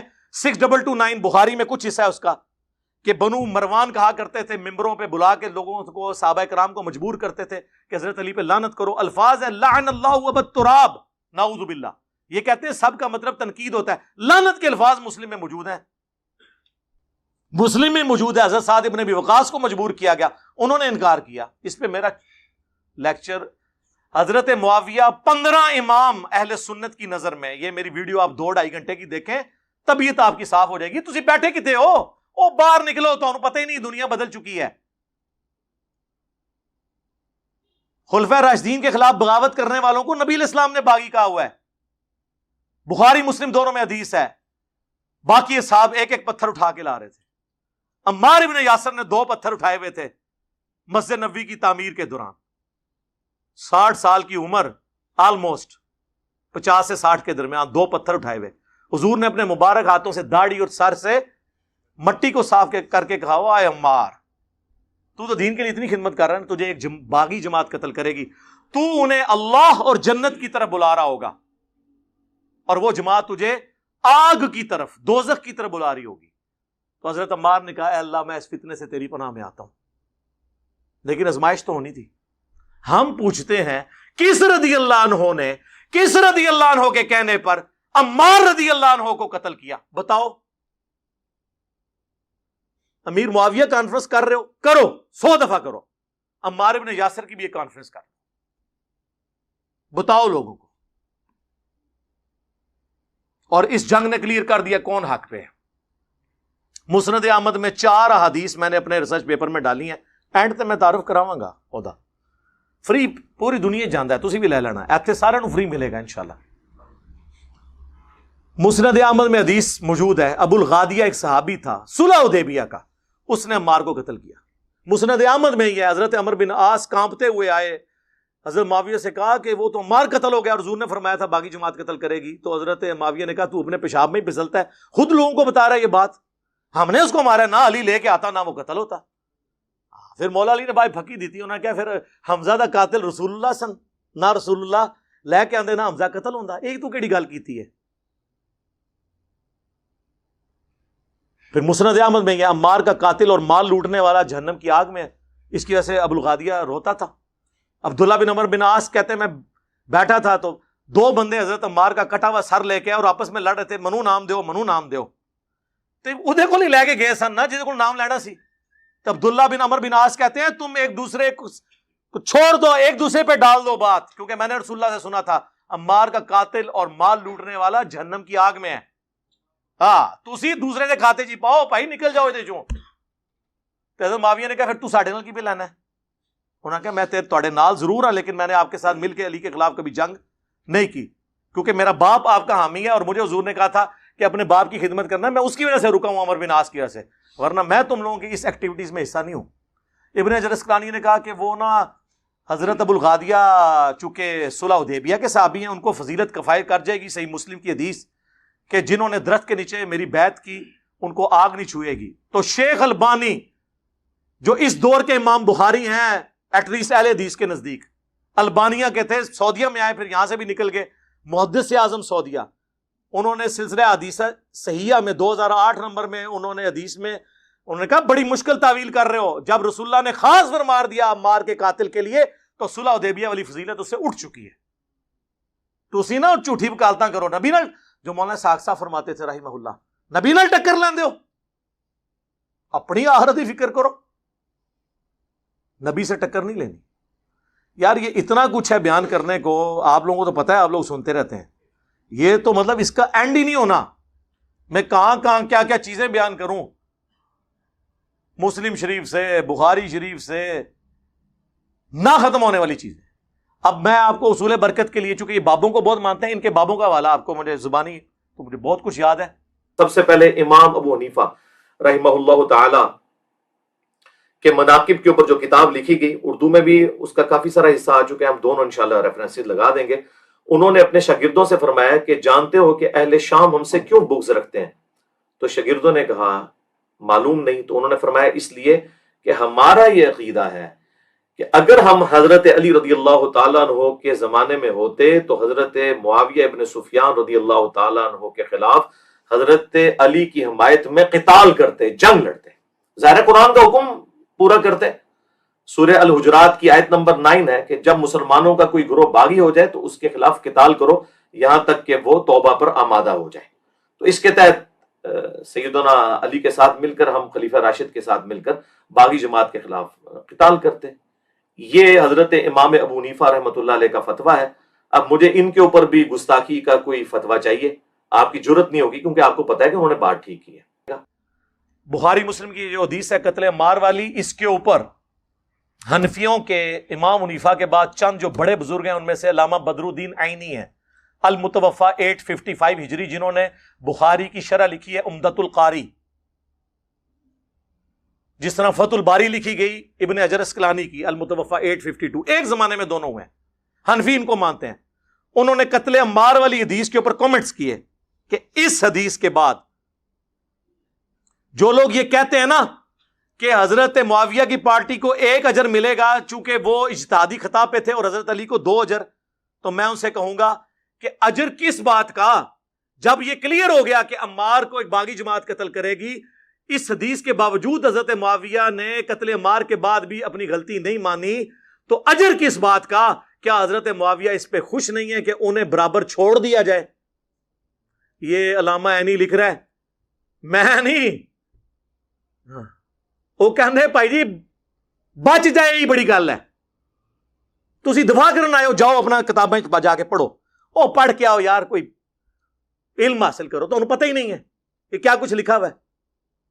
اس سے بھی بڑھ کر ملا علی قاری، کتنا بڑا نام ہے، 1014 ہجری میں فوت ہوئے. انہوں نے مرقہ لکھی ہے، مشکات کی شرح. دنیا میں اس طرح کی شرح کسی نے لکھی، حنفی عالم ہے. انہوں نے قتل عمار والی حدیث کے کانٹیکسٹ میں لکھا کہ حضرت عمار کے قتل کے بعد یہ کلیئر ہو گیا کہ حضرت علی کی جماعت حق پہ تھی اور حضرت معاویہ کی جماعت باغی جماعت ہے. لیکن پھر انہوں نے کہا لیکن افسوس کی بات ہے کہ حضرت معاویہ نے قتل عمار کے بعد بھی اپنے اس معاملے پہ رجوع نہیں کیا اور قتل عثمان کو اپنی ڈھال بنا لیا، جبکہ وہ اپنے دل میں خلافت کی خواہش، دنیا کی خواہش چھپائے ہوئے تھے اور ڈھال قتل عثمان کو بنائے ہوئے تھے. کون؟ ملا علی قاری. اور کہتے ہیں افسوس حضرت معاویہ کے اس عمل سے قرآن اور حدیث دونوں کو پس پشت انہوں نے ڈال دیا، مہجور ہو گئے دونوں. لو جی ملا علی قاری اور ابن حجر اسقلانی، اہل حدیثوں تسی بھی لے لو، تہاڈا سب تو بڑا بزرگ نے ابن حجر رحمہ اللہ، کہتے ہیں نا بار بار فتح الباری ذکر معاویہ چیپٹر نکالے. میں نے سب، اچھا یہ گھبرانا نہیں، یہ سب کچھ ہمارے پمفلٹ میں موجود ہے، میں ابھی تعارف کرواتا ہوں. اس میں انہوں نے لکھا ہے کہ حضرت امام بخاری، امام نسائی، امام حاکم تینوں اس بات کے قائل تھے، اور امام اسحاق بن راہوی، چاروں امام، کہ حضرت معاویہ کی فضیلت میں سوائے صحابی کے کوئی حدیث ثابت نہیں، اور یہ جتنی حدیثیں ہیں یہ موضوعات شریف میں آتی ہیں گھڑی ہوئی.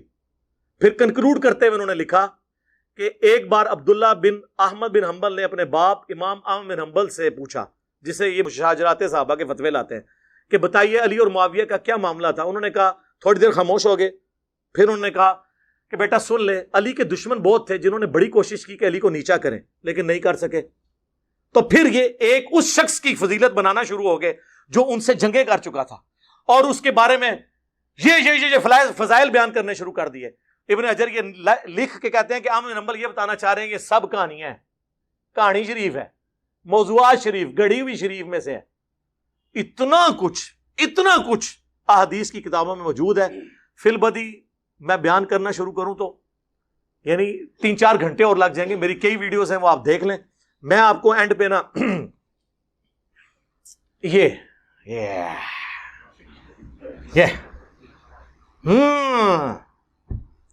اگلے دن مولانا مودودی رحمہ اللہ کے بیٹے کا فون آیا, فاروق مودودی صاحب کا.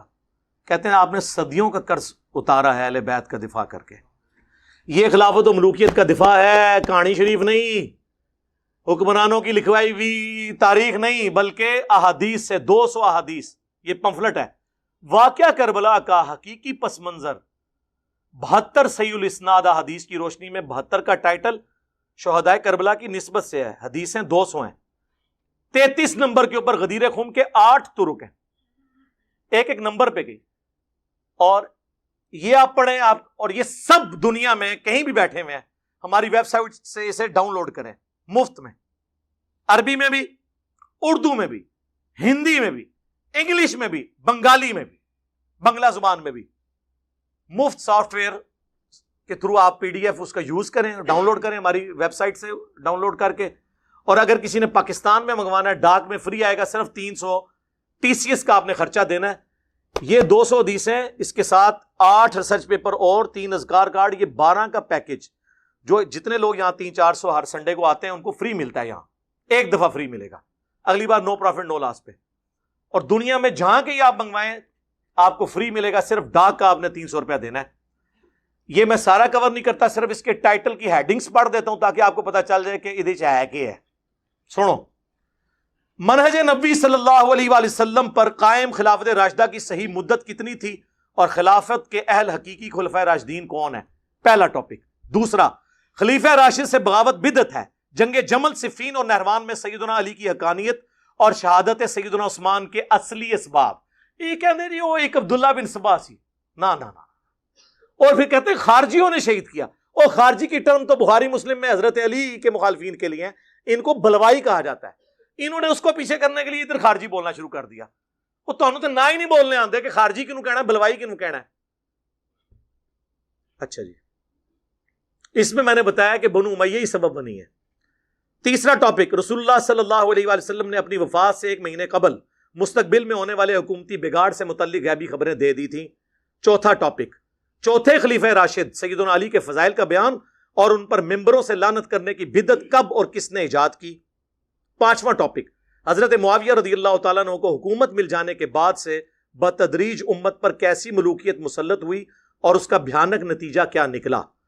ٹاپک نمبر 6, سیدنا حسین رضی اللہ تعالیٰ عنہ کے فضائل کا بیان اور یزید ابن معاویہ کی ملوکیت میں اس کے گورنر عبید اللہ ابن زیاد کے ذریعے مظلومانہ شہادت. اب یہ وہ چیزیں ہیں جو میں یعنی اب یہ بیان کروں, میں ایسے زبانی بھی کر سکتا ہوں, لیکن یہ ریسرچ پیپر آپ نے ضرور پڑھنا ہے. 032159000162 ہمارا موبائل نمبر ہے. صبح 9 سے 5 بجے تک آن ہوتا ہے, آپ رابطہ کریں, فری منگوائیں ڈاک میں, اسے پڑھیں. اور ویسے تو PDF کا دور ہے, آپ جائیں ahlsunnatpak.com ہماری ویب سائٹ پہ, اردو میں ڈاؤن لوڈ کریں, عربی والا جن کو شوق ہے عربی والا کر لیں, انگلش والا, ہندی والا, اور بنگلہ زبان میں بھی موجود ہے.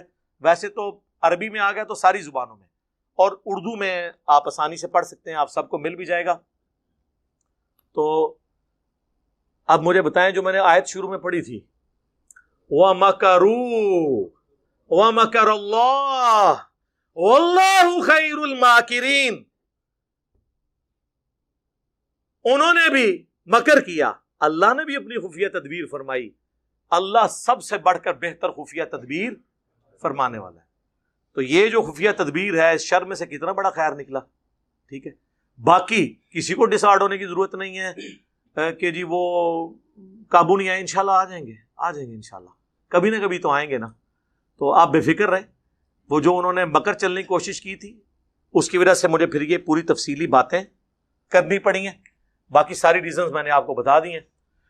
صلوات بر محمد و آل محمد, اللہم صلی علی محمد و علی آل محمد و اصحاب محمد و ازواج محمد وأمة محمد أجمعين إلى يوم الدين سبحانك اللهم وبحمدك أشهد أن لا إله إلا أنت أستغفرك وأتوب إليك وما علينا إلا البلاغ المبين جزاكم الله خيرا۔ دوسرا، حضرت علی کی جماعت نے قتال کیا۔ اب اس کی بنیاد کے اوپر یہ کہنا کہ جو مخالفین تھے وہ بھی حق پہ تھے اور حضرت علی بھی حق پہ تھے، یہ بالکل غلط ہے۔ کیسے ہو سکتا ہے؟ قرآن کے حکم کے خلاف نبی الاسلام کیسے فرما سکتے ہیں؟ قرآن میں تو واضح حکم ہے، اطیعوا اللہ و اطیعوا الرسول و اولی الامر منکم۔ نبی الاسلام نے واضح ارشادات فرمائے ہیں، بخاری و مسلم میں کتنی احادیث موجود ہیں۔ سورہ نساء کی آیت نمبر 59 کہ اطاعت کرو اللہ کی، اس کے رسول کی، و اولی الامر منکم۔ اور بخاری مسلم میں حدیث ہے کہ جب فتنوں کا دور ہو تو تم جماعت المسلمین اور ان کے امام کو پکڑ لینا، اور اس وقت ظاہر مولا علی علیہ السلام تھے۔ اور صحیح مسلم کی حدیث ہے جو امام کی بیعت کے بغیر مرا وہ جاہلیت کی موت مرا۔ اور مسلم شریف میں حدیث ہے جب ایک خلیفہ کی بیعت ہو جائے اور کوئی دوسرا کھڑا ہو تو اسے قتل کر دو۔ ان ساری احادیث کے تحت حضرت علی نے اپنے مخالفین کے خلاف تلوار اٹھائی، وہ بالکل ٹھیک ہے۔ المستدرک الحاکم میں، سنن نسائی الکبریٰ کے اندر حدیث موجود ہے، نبی علیہ السلام مسند احمد میں بھی ہے کہ ایک زوجہ محترمہ کے گھر سے نکلے تو آپ کی جوتی ٹوٹ گئی، نبی علیہ السلام نے وہ مبارک جوتی کاٹنے کے لیے حضرت علی کو دی اور پھر تھوڑی دور جا کر انتظار کرنا شروع کر دیا۔ اتنے میں سیدنا ابو بکر عمر بھی وہاں پہ موجود تھے اور باقی صحاب۔ تو نبی علیہ السلام نے ان سے فرمایا کہ دیکھو، قرآن کی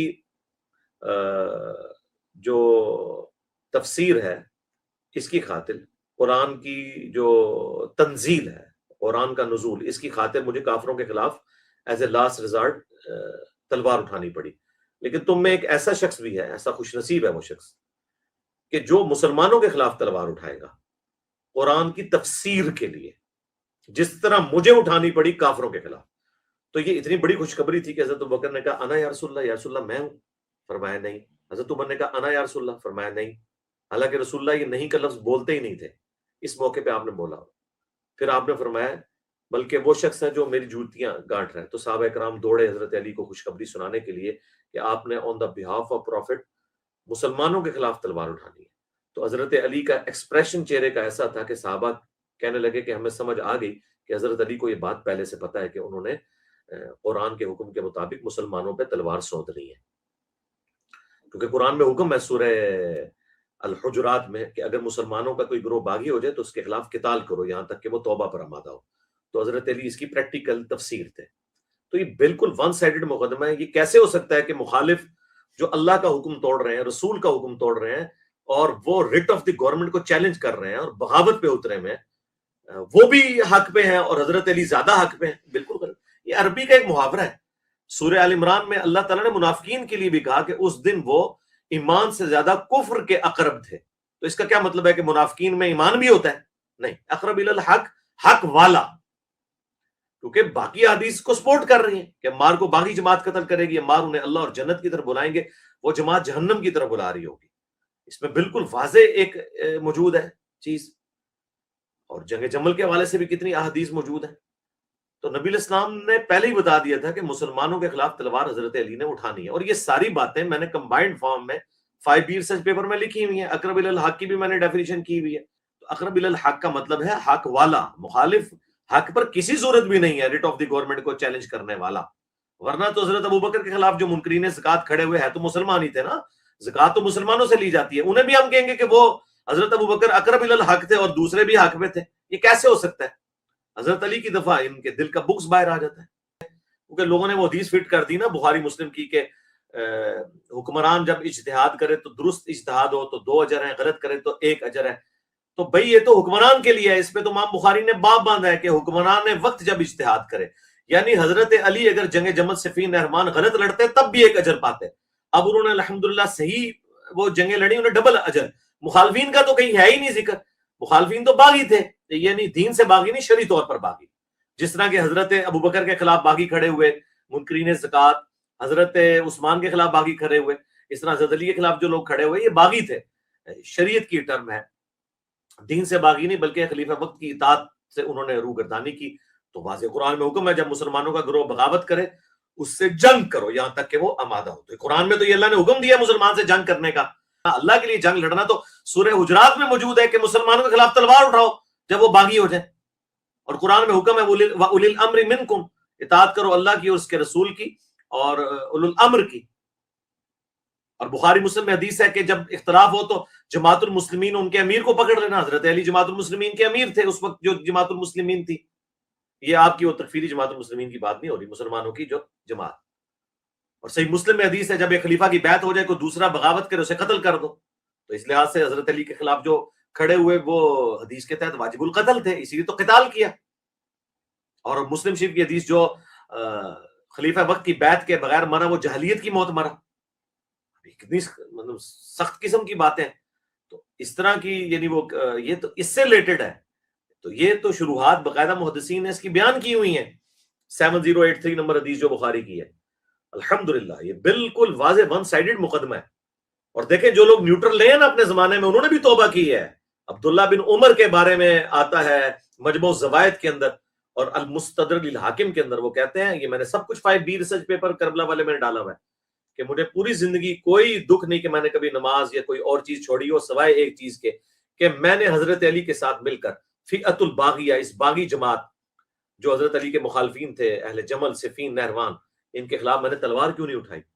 وہ عبداللہ بن عمر جو پوری زندگی بنو امیہ کہ میں نہیں سمجھتا کہ وہ مطلب سپورٹر رہے، مطلب نیوٹرل رہے ان کے معاملے میں، آخری وقت میں وہ بھی پچھتا گئے. تو ان کی وہ ساری کی ساری چیزیں ختم ہو گئی. ان کو پتا چل گیا کہ بنو امیہ نے کیا کیا، کیونکہ وہ خود قتل ہوئے بنو امیہ کے ہاتھوں. بخاری میں آتا ہے انہیں حجاج بن یوسف نے نیزہ مروا دیا تھا ان کے پاؤں میں. وہ جیلس ہوتا تھا ان سے کیونکہ امیر حج وہ ہوتے تھے اور حجاز کا گورنر یہ تھا. تو دیکھ لیں ایک عبداللہ بن عمر جس کے اوپر ان کی پوری وہ چیزیں کھڑی تھی کہ وہ جی نیوٹرل ہو گئے. تو نیوٹرل صحابہ کے بارے میں، بھائی نیوٹرلوں کا جو امام تھا نا عبداللہ بن عمر، وہ تو آخری وقت میں کہہ رہا ہے کہ مجھے حضرت علی کا ساتھ دینا چاہیے تھا. تو باقی تو شاہی کوئی نہیں، عبداللہ ابن عمر جیسا ہے ہی کوئی نہیں، تو باقی نیوٹرل تے شاہی کوئی نہیں. ٹھیک ہے جی.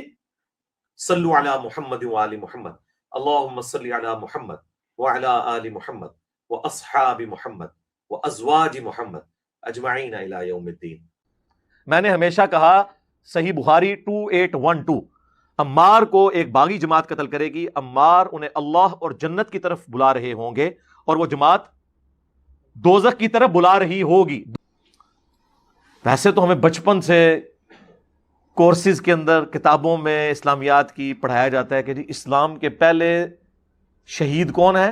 حضرت یاسر اور ان کی بیوی سیدہ سمیہ.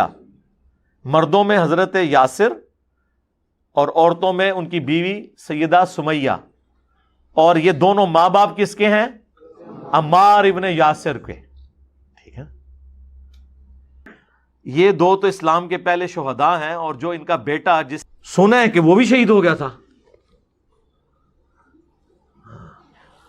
تو پھر ہمیں بتاؤ کہ اسے کس نے شہید کیا تھا؟ کہ بتاؤ کہ کس رضی اللہ عنہ نے کس رضی اللہ عنہ کے کہنے پر عمار رضی اللہ عنہ کو قتل کیا؟ کہ جن کے بارے میں صحیح بخاری میں حدیث ہے 2812 اور 447 اور مسلم میں بھی ہے، افسوس اے ابن سمیہ، اور اپنے مبارک ہاتھوں سے داڑھی اور سر کے بالوں سے مٹی نبی علیہ السلام نے جھاڑی. ابن سمیہ. اور کیا وہ جناب حدیث ہے، ابو سعید خدری رضی اللہ تعالیٰ عنہ سے حدیث سننے کے لیے جاتے ہیں عبداللہ ابن عباس کے بیٹے.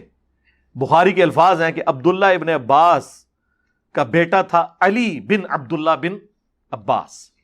وہ تابعی کہتے ہیں کہ ابن عباس نے اپنے بیٹے علی اور مجھے بھیجا کہ ابو سعید خدری کے پاس جاؤ اور ان سے ان کی حدیث سنو. تو ابو سعید خدری کو تو بڑی حدیثیں یاد ہیں، وہ تو 7 ان اصحاب میں ہیں جنہوں نے سب سے زیادہ حدیث روایت کی ہیں. وہ کہتے ہیں جب ہم گئے تو وہ اپنے باغ کو پانی دے رہے تھے. ہم نے کہا جی ہم آپ سے حدیث آپ کی سننے آئے ہیں. انہوں نے نہیں پوچھا کون سی حدیث، نہ، حالانکہ ان کو چاہیے تھا بتاتے کہ وہ والی حدیث جو بیان کرنا حرام حرام اور حرام ہے، مشاجرات صحابہ ہے. اس زمانے نہیں کہانیاں ہوندیاں، اے بعد امامہ نے کڑیاں نے کہانیاں بنو امیہ نوں چھپانے واسطے. انہوں نے تو مشاجرات صحابہ نہیں نظر آئی. انہوں نے کہا سنو کہ مسجد نبوی کی تعمیر کا موقع، سب اصحاب جو ہیں وہ ایک ایک پتھر اٹھا رہے تھے. پتھر یہ بڑے والے پتھر سرکار، اینٹیں نہیں. اور عمار ابن یاسر آلموسٹ 55 سال اس وقت ان کی عمر تھی، انہوں نے 2 پتھر اٹھائے ہوئے تھے، اتنا جذبہ. نبی علیہ السلام کو پیار آیا، آپ نے اپنے مبارک ہاتھوں سے ان کی داڑھی اور سر کے بالوں سے مٹی جھاڑی اور کہا واہ عمار ابن سمیہ، یعنی تو اسلام کے لیے خدمت کر رہا نا، تجھے ایک باغی جماعت قتل کرے گی، تو انہیں اللہ اور جنت کی طرف بلا رہا ہوگا، اور وہ جماعت جہنم، آگ، دوزخ کی طرف بلا رہی ہوگی. یہ پوری حدیث ہے. حضرت عمار نے کہا کہ اے اللہ میں اس فتنے سے تیری پناہ میں آتا ہوں. یعنی وہ آزمائش تو آنی ہے لیکن مجھے ثابت قدم رکھنا. اور دیکھیں آخری وقت تک پھر ثابت قدم رہے ہیں، وہ کوئی شک نہیں اس میں. اچھا، اب ان کو شہید کس نے کیا؟ مسند احمد میں 4 حدیث ہیں اور اس کے طرق تو درجنوں میں ہیں. صلح حدیبیہ کا صحابی ابو الغادیہ، ان سے عمار بن یاسر کا قتل ہو گیا. پوری زندگی روتے تھے آنسوؤں کے ساتھ. صحابی ہیں، ہم تو ان کو رضی اللہ عنہ ہی کہیں گے، کیونکہ ان تک یہ حدیث بھی پہنچی ہوئی تھی کہ عمار کا قاتل اور مال لوٹنے والا جہنم کی آگ میں ہے. اسی مسند احمد کے اندر موجود ہے کہ عمر بن عاص رضی اللہ تعالیٰ عنہ حضرت معاویہ رضی اللہ تعالیٰ عنہ کو آ کے کہتے ہیں کہ معاویہ عمار قتل ہو گیا، اور رسول اللہ نے فرمایا تھا کہ عمار کو ایک باغی جماعت قتل کرے گی صلی اللہ علیہ وسلم. اس سے پتہ چلا کہ حضرت عمر بن عاص کو بھی یہ حدیث پتہ تھی اور حضرت معاویہ کو بھی پتہ تھی. حضرت معاویہ نے کہا کہ یہ محاورہ تھا عرب کا کہ یعنی خود اپنے قتل کے فتوے جاری کرا رہے ہو، اگر ہماری فوج نے یہ سن لیا وہ تو پھر گئی ساڑھے، تو ہم نے ان کو قتل کیا ہے، اس کو تو علی نے قتل کیا ہے، نہ علی لے کے آتا ساتھ اور ہمارے نیزوں کے درمیان آ کے پھینکتا، نہ وہ قتل ہوتا. اہل حدیث کے بہت بڑے امام جن کے نام کے اوپر ان کا نام وہابی پڑ گیا، محمد بن عبد الوہاب، ان کا ایک بیٹا ہے عبداللہ، اس نے کتاب لکھی ہے سیرت الرسول. اس میں انہوں نے حضرت علی والے چیپٹر میں یہ حدیث لکھی ہے باقاعدہ. اور یہ کس نے نقل کیا؟ عبداللہ بن محمد بن عبد الوہاب نے. ادھر نہیں اکتفا کیا انہوں نے، وہ تو پورا چیپٹر ہے اس میں انہوں نے یہاں تک لکھا ہے کہ حضرت معاویہ رضی اللہ تعالیٰ عنہ نے نہ صرف حضرت علی کی بیعت سے انکار کیا بلکہ قتل عثمان کا الزام ان پہ لگا دیا، اور اللہ نے مولا علی کو بری کر دیا. یہ الفاظ لکھے ہوئے ہیں. پھر انہوں نے یہاں تک لکھا کہ بنو امیہ 60 سال تک ممبروں پر حضرت علی پر گالی گلوچ کرتے رہے، لیکن اللہ تعالیٰ نے حضرت علی کی شان کو بلند ہی کیا. صحیح مسلم 6229 نمبر حدیث ہے، لعن اللہ ابا تراب، ابو تراب علی ابن ابی طالب پر لعنت. یہ الفاظ ہیں بنو امیہ کے لواتے تھے ممبروں سے. اس کا کچھ حصہ بخاری کے اندر بھی موجود ہے. لعنت کے الفاظ ہیں. کیوں؟ جب بخاری میں آ گیا کہ عمار کو باغی جماعت قتل کرے گی، عمار انہیں اللہ اور جنت کی طرف بلائے گا، وہ جماعت جہنم کی طرف بلائے گی. جو جماعت جہنم کی طرف بلا رہی ہو وہ حق سے اس کا دور کا بھی واسطہ نہیں ہوتا. لاجیکلی دونوں میں سے ایک بات ٹھیک ہوگی نا. میں نے جو اس کی تعویل بیان کی ہے قرآن کی روح سے کی ہے. بیک اس کو کہتے ہیں نا، وہ اس کی نا تطبیق پیدا کریں، آپٹیمل سولوشن.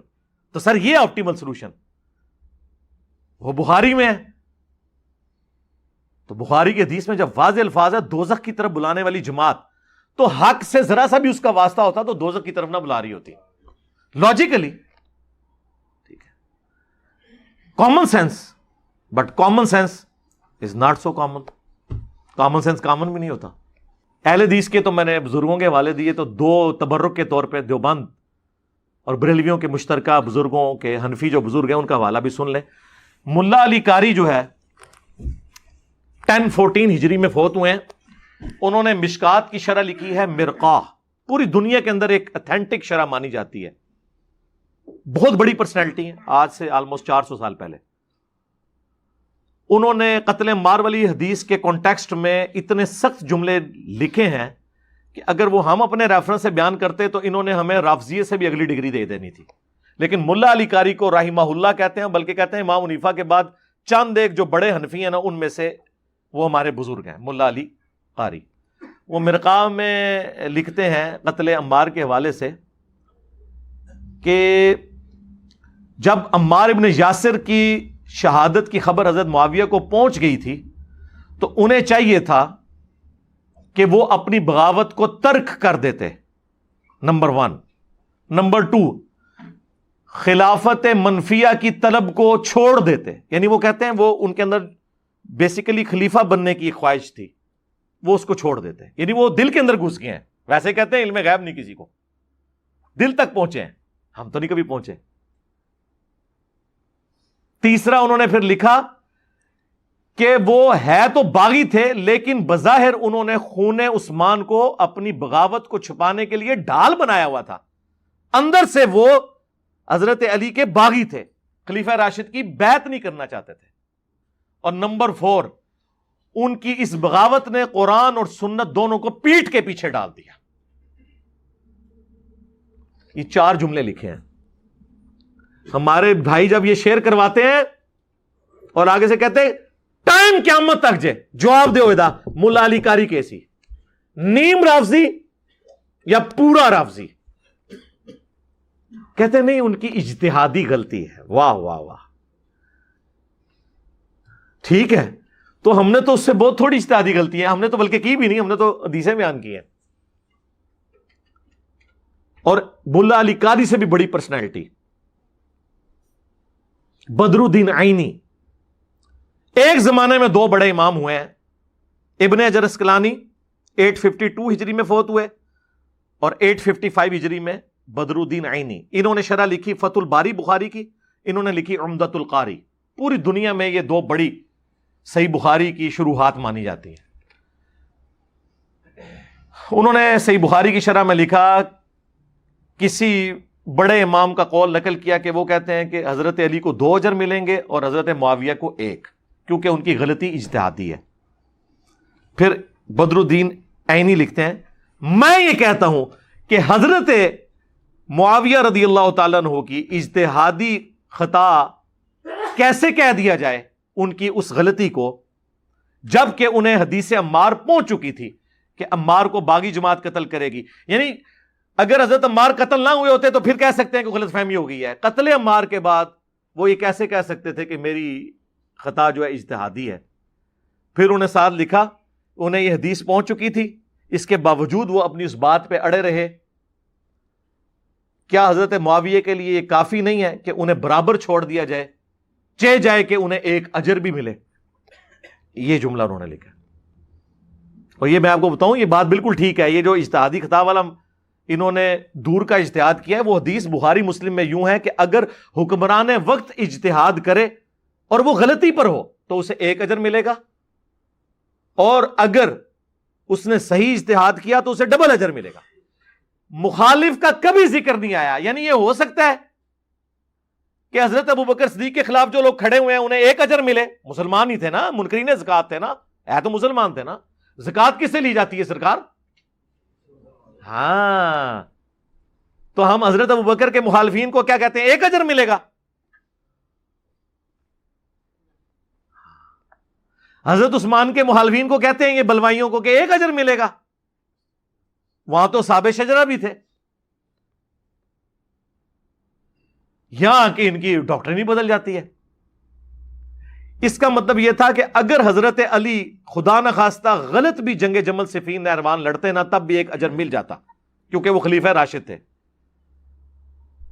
اور اگر وہ صحیح لڑتے جو انہوں نے صحیح لڑی تو ان کو 2 اجر ہے۔ مخالف کا تو کہیں ذکر ہی نہیں ہے، سمجھ آیا؟ اور اس میں باب بخاری نے باب باندھا ہے کہ حاکم وقت، ان سے پوچھے حاکم وقت کون ہے اور باغی کون ہے، پولیٹیکل ٹرم میں، اسلام سے باغی نہیں، پولیٹیکل ٹرم میں،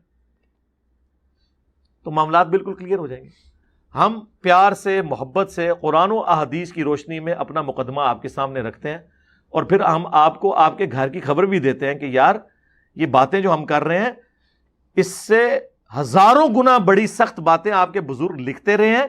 آپ ایک ٹکٹ میں دونوں مزے کر رہے ہیں کہ ان کو رحمت اللہ علیہ بھی کہہ رہے ہیں اور ہمیں گالیاں بھی دے رہے ہیں، لیکن سرکار زیادہ عرصہ تو یہ پھر ٹکٹ میں اتنے مزے تو نہیں چلتے۔ ہم نے آپ کے ٹکٹ کے 2 مزے نہیں، ایک بھی جو تھا نا جو اجتہاداً کہیں جائز تھا وہ بھی ختم کر دیتا ہے۔ آپ کے سامنے یہ ساری چیزیں رکھی ہیں میرے بھائی۔ ہم تو یہ کہہ ہی نہیں رہے، ہم اپنی تو بات کر ہی نہیں رہے، ہم تو کہہ رہے ہیں کہ نبی علیہ السلام نے فرمایا ہے کہ عمار کو باغی جماعت قتل کرے گی. ہم تو یہ کہہ ہی نہیں رہے ہیں بنو امیہ کے ماننے والوں کو کہ دیکھو ہم آپ کو بتا رہے ہیں کہ وہ باغی جماعت تھی. فرق دیکھا آپ نے؟ ویسے آپ کہتے ہیں نہیں نبی کی حدیث ہے بڑے سے بڑا بزرگ ہو, بلکہ پہلے تو یہ صحابہ کو بھی روند جاتے تھے نا جی اسی عبداللہ بن عمر دی حدیث نہیں مندے مٹھی تو بعد داڑھی کٹنے والی, نبی علیہ السلام نے نہیں کٹی اسی بھی نہیں کٹنی. تو ہوں نبی صلی اللہ علیہ وآلہ وسلم کدھر گئے؟ تو ہم نبی علیہ السلام کی ورڈکٹ پیش کر رہے ہوتے ہیں نہ کہ اپنی ذاتی رائے. اس فرق کو سمجھیں. پھر میں نے اس پہ ایک جملہ بولا تھا کہ جب ہم قرآن و سنت کے دلائل کی روشنی میں حضرت معاویہ رضی اللہ تعالیٰ عنہ سے نبی علیہ السلام کے فرامین کی روشنی میں اختلاف رکھ سکتے ہیں تو بابت شیعہ ہی کوئی نہیں, جس کے بارے میں امام مالک کا قول ہے کہ اس صاحب قبر صلی اللہ علیہ وآلہ وسلم کے علاوہ کوئی ایسا بندہ دنیا میں نہیں ہے کہ جس کی ہر بات مقبول ہو اور کوئی بات مردود نہ ہو, اور اس صاحب قبر صلی اللہ علیہ وآلہ وسلم کے سوا کوئی ایسا شخص نہیں ہے جس سے اختلاف نہ ہو سکتا ہو سوائے آپ صلی اللہ علیہ وآلہ وسلم کے. ہم ان کے مقابلے میں بات کر رہے ہوتے ہیں. یہاں پہ بھی ہم جو بات کر رہے ہیں ہم خلفۂ راشدین کی سپورٹ میں کھڑے ہوئے ہیں نا جی, خلیفہ راشد کی بات ہو رہی ہے نا. ابو داؤد ترمذی میں حدیث نہیں ہے علیکم بسنتی وسنت الخلفاء الراشدین المہدیین, اور نبی اسلام فرمایا دیکھنا دین میں بدعتوں سے بچنا اور میری اور میرے خلفۂ راشدین کی سنت کو لازم پکڑ لینا. تو خلفۂ راشدین کیا حضرت ابوبکر عمر اور عثمان ہی ہیں, مولا علی نہیں ہے؟ تو ان کے مخالفین کے مقابلے میں جب ہم حضرت علی کا ساتھ دے رہے ہوتے ہیں تو ہم مشاجرات صحابہ نہیں, نبی علیہ السلام کی بات مان کے خلیفہ راشد کا ساتھ دے رہے ہوتے ہیں. اس کا فرق سمجھیں. بالکل ایک ڈیفرنٹ باتوں کو کمپیئر کرنا شروع کر دیتے ہیں. عقیدہ واضح کریں جی. میرا عقیدہ یہ ہے کہ قرآن بخاری اور مسلم میں جو کچھ بیان ہوا ہے ان لوگوں کے بارے میں وہ میرا عقیدہ ہے. کھول کے بیان کریں جی. کھول کے بیان کیا صحیح بخاری 2812 اور کھولا صحیح مسلم 4776. یہ تمہارے چچا کا لڑکا معاویہ کہتا ہے کہ ہم لوگوں کو ناحق قتل کریں اور حرام طریقے سے مال لوٹیں, اور قرآن میں اللہ کہتا ہے سورہ النساء کی آیت نمبر 29 کہ لوگوں کو ناحق قتل نہ کرو, حرام طریقے سے مال نہ لوٹو. ہم معاویہ کی بات مانیں یا اللہ کی بات مانیں؟ صحیح مسلم شریف. ہوں ایک کھول کے میں تمہیں بیان کرا. اور عمر بن عاص کا بیٹا کہتا ہے عبداللہ بن عمر بن عاص, پہلے تو وہ خاموش ہو کے سر جھکاتے ہیں, پھر کہتے ہیں کہ معاویہ کی اطاعت کرو ان کاموں میں جو اللہ اور اس کے رسول کے احکام کے اندر ہے, اور جہاں پہ وہ اللہ کی نافرمانی کا کہے تم اس کی نافرمانی کرو. یہ سننا ہے مجھ سے اب آپ نے بخاری کی, آپ نے مجھ سے 4108 سننی ہے کہ میں عبداللہ بن عمر کے باپ سے زیادہ خلافت کا حقدار ہوں. اور حبیب بن مسلمہ کہتا ہے کہ تم نے وہیں معاویہ کو جواب کیوں نہیں دیا؟ انہوں نے کہا میں نے ارادہ کیا اپنی گھوٹ کھولوں اور اس کو جواب دوں کہ تجھ سے زیادہ خلافت کا حقدار وہ ہے کہ تم باپ بیٹا کو جنہوں نے اسلام کی خاطر مارا ہوا ہے, تم لوگ کافر تھے اور ہم مسلمان تھے. پھر میں فتنے کے ڈر سے خاموش ہو گیا, خون ریزی کے ڈر سے خاموش ہو گیا, پھر مجھے جنت کی نعمتیں یاد آئیں اور میں نے انہی پہ کفایت کر دیا. اور حبیب بن مسلمہ کہتے ہیں کہ عبداللہ بن عمر نے خاموش رہ کے اپنی جان بھی بچا لی, عزت بھی بچا لی. ایک ماموں نے دوسرے ماموں سے اپنی عزت اور جان بچا لی. عبداللہ بن عمر ماموں نہیں ہے. عبداللہ بن عمر کا قاتل کون؟ بنو امیہ, صحیح بخاری میں حجاج بن یوسف نے نیزہ مروایا. محمد بن ابی بکر کا قاتل کون؟ حاکم کھولے, صحیح مسلم میں بھی موجود, بنو امیہ. عبد الرحمن بن ابی بکر کا قاتل کون؟ بنو امیہ, صحیح بخاری میں نہیں ہے 4827.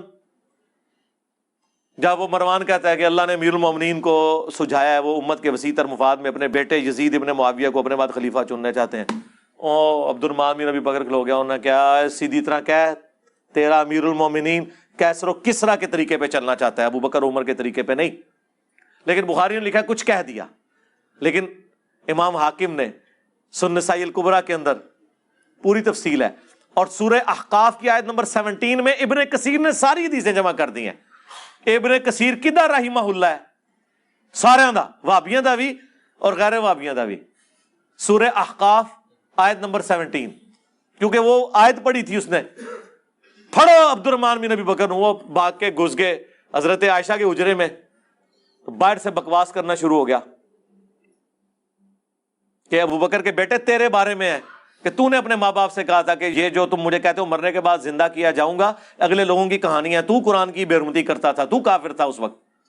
تو حضرت عائشہ نے کہا اسکت، خاموش ہو جا. آل ابی بکر کے بارے میں صرف وہ آیات ہیں جو میرے بارے میں سورہ نور میں نازل ہوئی ہیں، اور حاکم میں اور باقی کتابوں میں ہے جو ابن کثیر نقل کیا. انہوں نے کہا تیرے بارے میں تھا کہ حکم پہ لعنت، اس کی اولاد پہ لعنت، تو اسی حکم کا بیٹا ہے نا، تو اپنے باپ کی پشت میں تھا، تو اللہ کے نبی تجھ پہ لعنت کر کے گئے ہیں.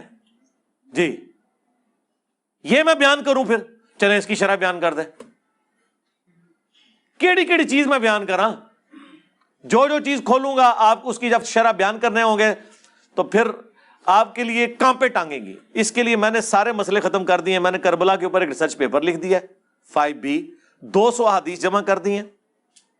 اور کراچی کا مفتی اس کے بارے میں بھی اللہ کیا کہہ رہا تھا، لفظ بول رہا تھا، ہاں حدیثاں نو پہ کہندے نے، انہاں دی زباناں لڑکھڑا گئیاں نے، سارے اخلاقیات ان کے ختم ہو گئے. اور پڑھ انہوں بخاری مسلم ہے اس میں زیادہ تر، باقیوں کے اوپر تحکیم لگی ہوئی ہے، شیخ البانی کی، شیخ زبیر لزئی کی، شیخ شعیب ارنوت کی رحمہم اللہ اجمعین، سلیم اسد کی، غلام مصطفیٰ ظہیر کی، ارشاد الحق عصری کی. ایک حدیث ایسی نہیں ہے جس کے اوپر کسی نہ کسی امام کی تحکیم صحت والی نہ لگی ہو. 200 حدیثیں جمع کی ہیں، اور خلفائے راشدین سے لے کر شہادت حسین ابن علی تک پورا مقدمہ میں نے 200 احادیث میں بیان کر دیا ہے، عربی میں، اردو میں، انگلش میں، ہندی میں، بنگلہ میں. PDF آپ ڈاؤن لوڈ کریں، فری منگوائیں. ہماری اکیڈمی میں صبح 9 سے 5 بجے تک رابطہ کریں. 032159000162. صرف ڈاک کا 300 خرچہ آپ نے دینا ہے، فری. یہ 12 کا پیکج آئے گا. یہ ریسرچ پیپر اور 9 ٹوٹل ریسرچ پیپر ہیں اور 3 اذکار کارڈ ہیں. فری آئے گا، پوری دنیا میں ہم دیتے ہیں. تو یہ تو میرے بھائی مقدمہ لکھا ہوا ہے. اچھا آپ کو پتا ہے ہمیشہ جب بھی ڈسکشن ہوتی ہے نا تو بات یہ ہوتی ہے کہ جو تو بات کر رہا ہے لکھ کے دے. یار میں نے لکھ کے بھی دے دی، ویڈیو میں بھی بیان کر دی، اب کیا چاہتے ہو؟ اچھا مجھے کوئی شوق نہیں ان سے بات کرنے کا. یہ اپنی پبلک کو کہہ رہے تھے کہ اس کے باطل ہونے کی دلیل ہے یہ سامنے نہیں بیٹھتا. بس میں نے یہ اعتراض ختم کیا ہے. ہاں جیسے اللہ کے نبی علیہ السلام کے بارے میں اللہ نے فرمایا تھا نا، تم رائنا کہنا ہی چھوڑ دو، انظرنا کہا کرو صحابہ کرام کو. اعتراض کو ختم کرنے کے لیے میں نے کہا یار ٹھیک ہے یار، اب تم لوگ چاہ رہے ہو نا، لو یہ بھی میں ویڈیو ریکارڈ کرا دیتا ہوں. چلو اور یہ اپنے اماموں کے بتا دیں، آیت مبالہ کے اوپر بتائیں، وہ حدیث مبالہ بیان کریں اور بتائیں. منہاج السنہ میں فلنگ دی بلینکس کیا ہے اس نے، ابن تیمیہ نے، اس نے کہا کہ معاویہ نے حکم دیا سعد کو سب کرنے کا. یہ کس طرح بیان کر سکتے ہیں؟ تو میرے بھائیوں ہم تو صرف بتا ہی سکتے ہیں بس. تو پھر ہو جائے صلوات بر محمد وآل محمد. ہاں اللہم صلی علی محمد وعلی آل محمد، صلو علی محمد وآل محمد، اللہم صلی علی محمد وعلی آل محمد واصحاب محمد وازواج محمد وامت محمد اجمعین الی یوم الدین. آمین.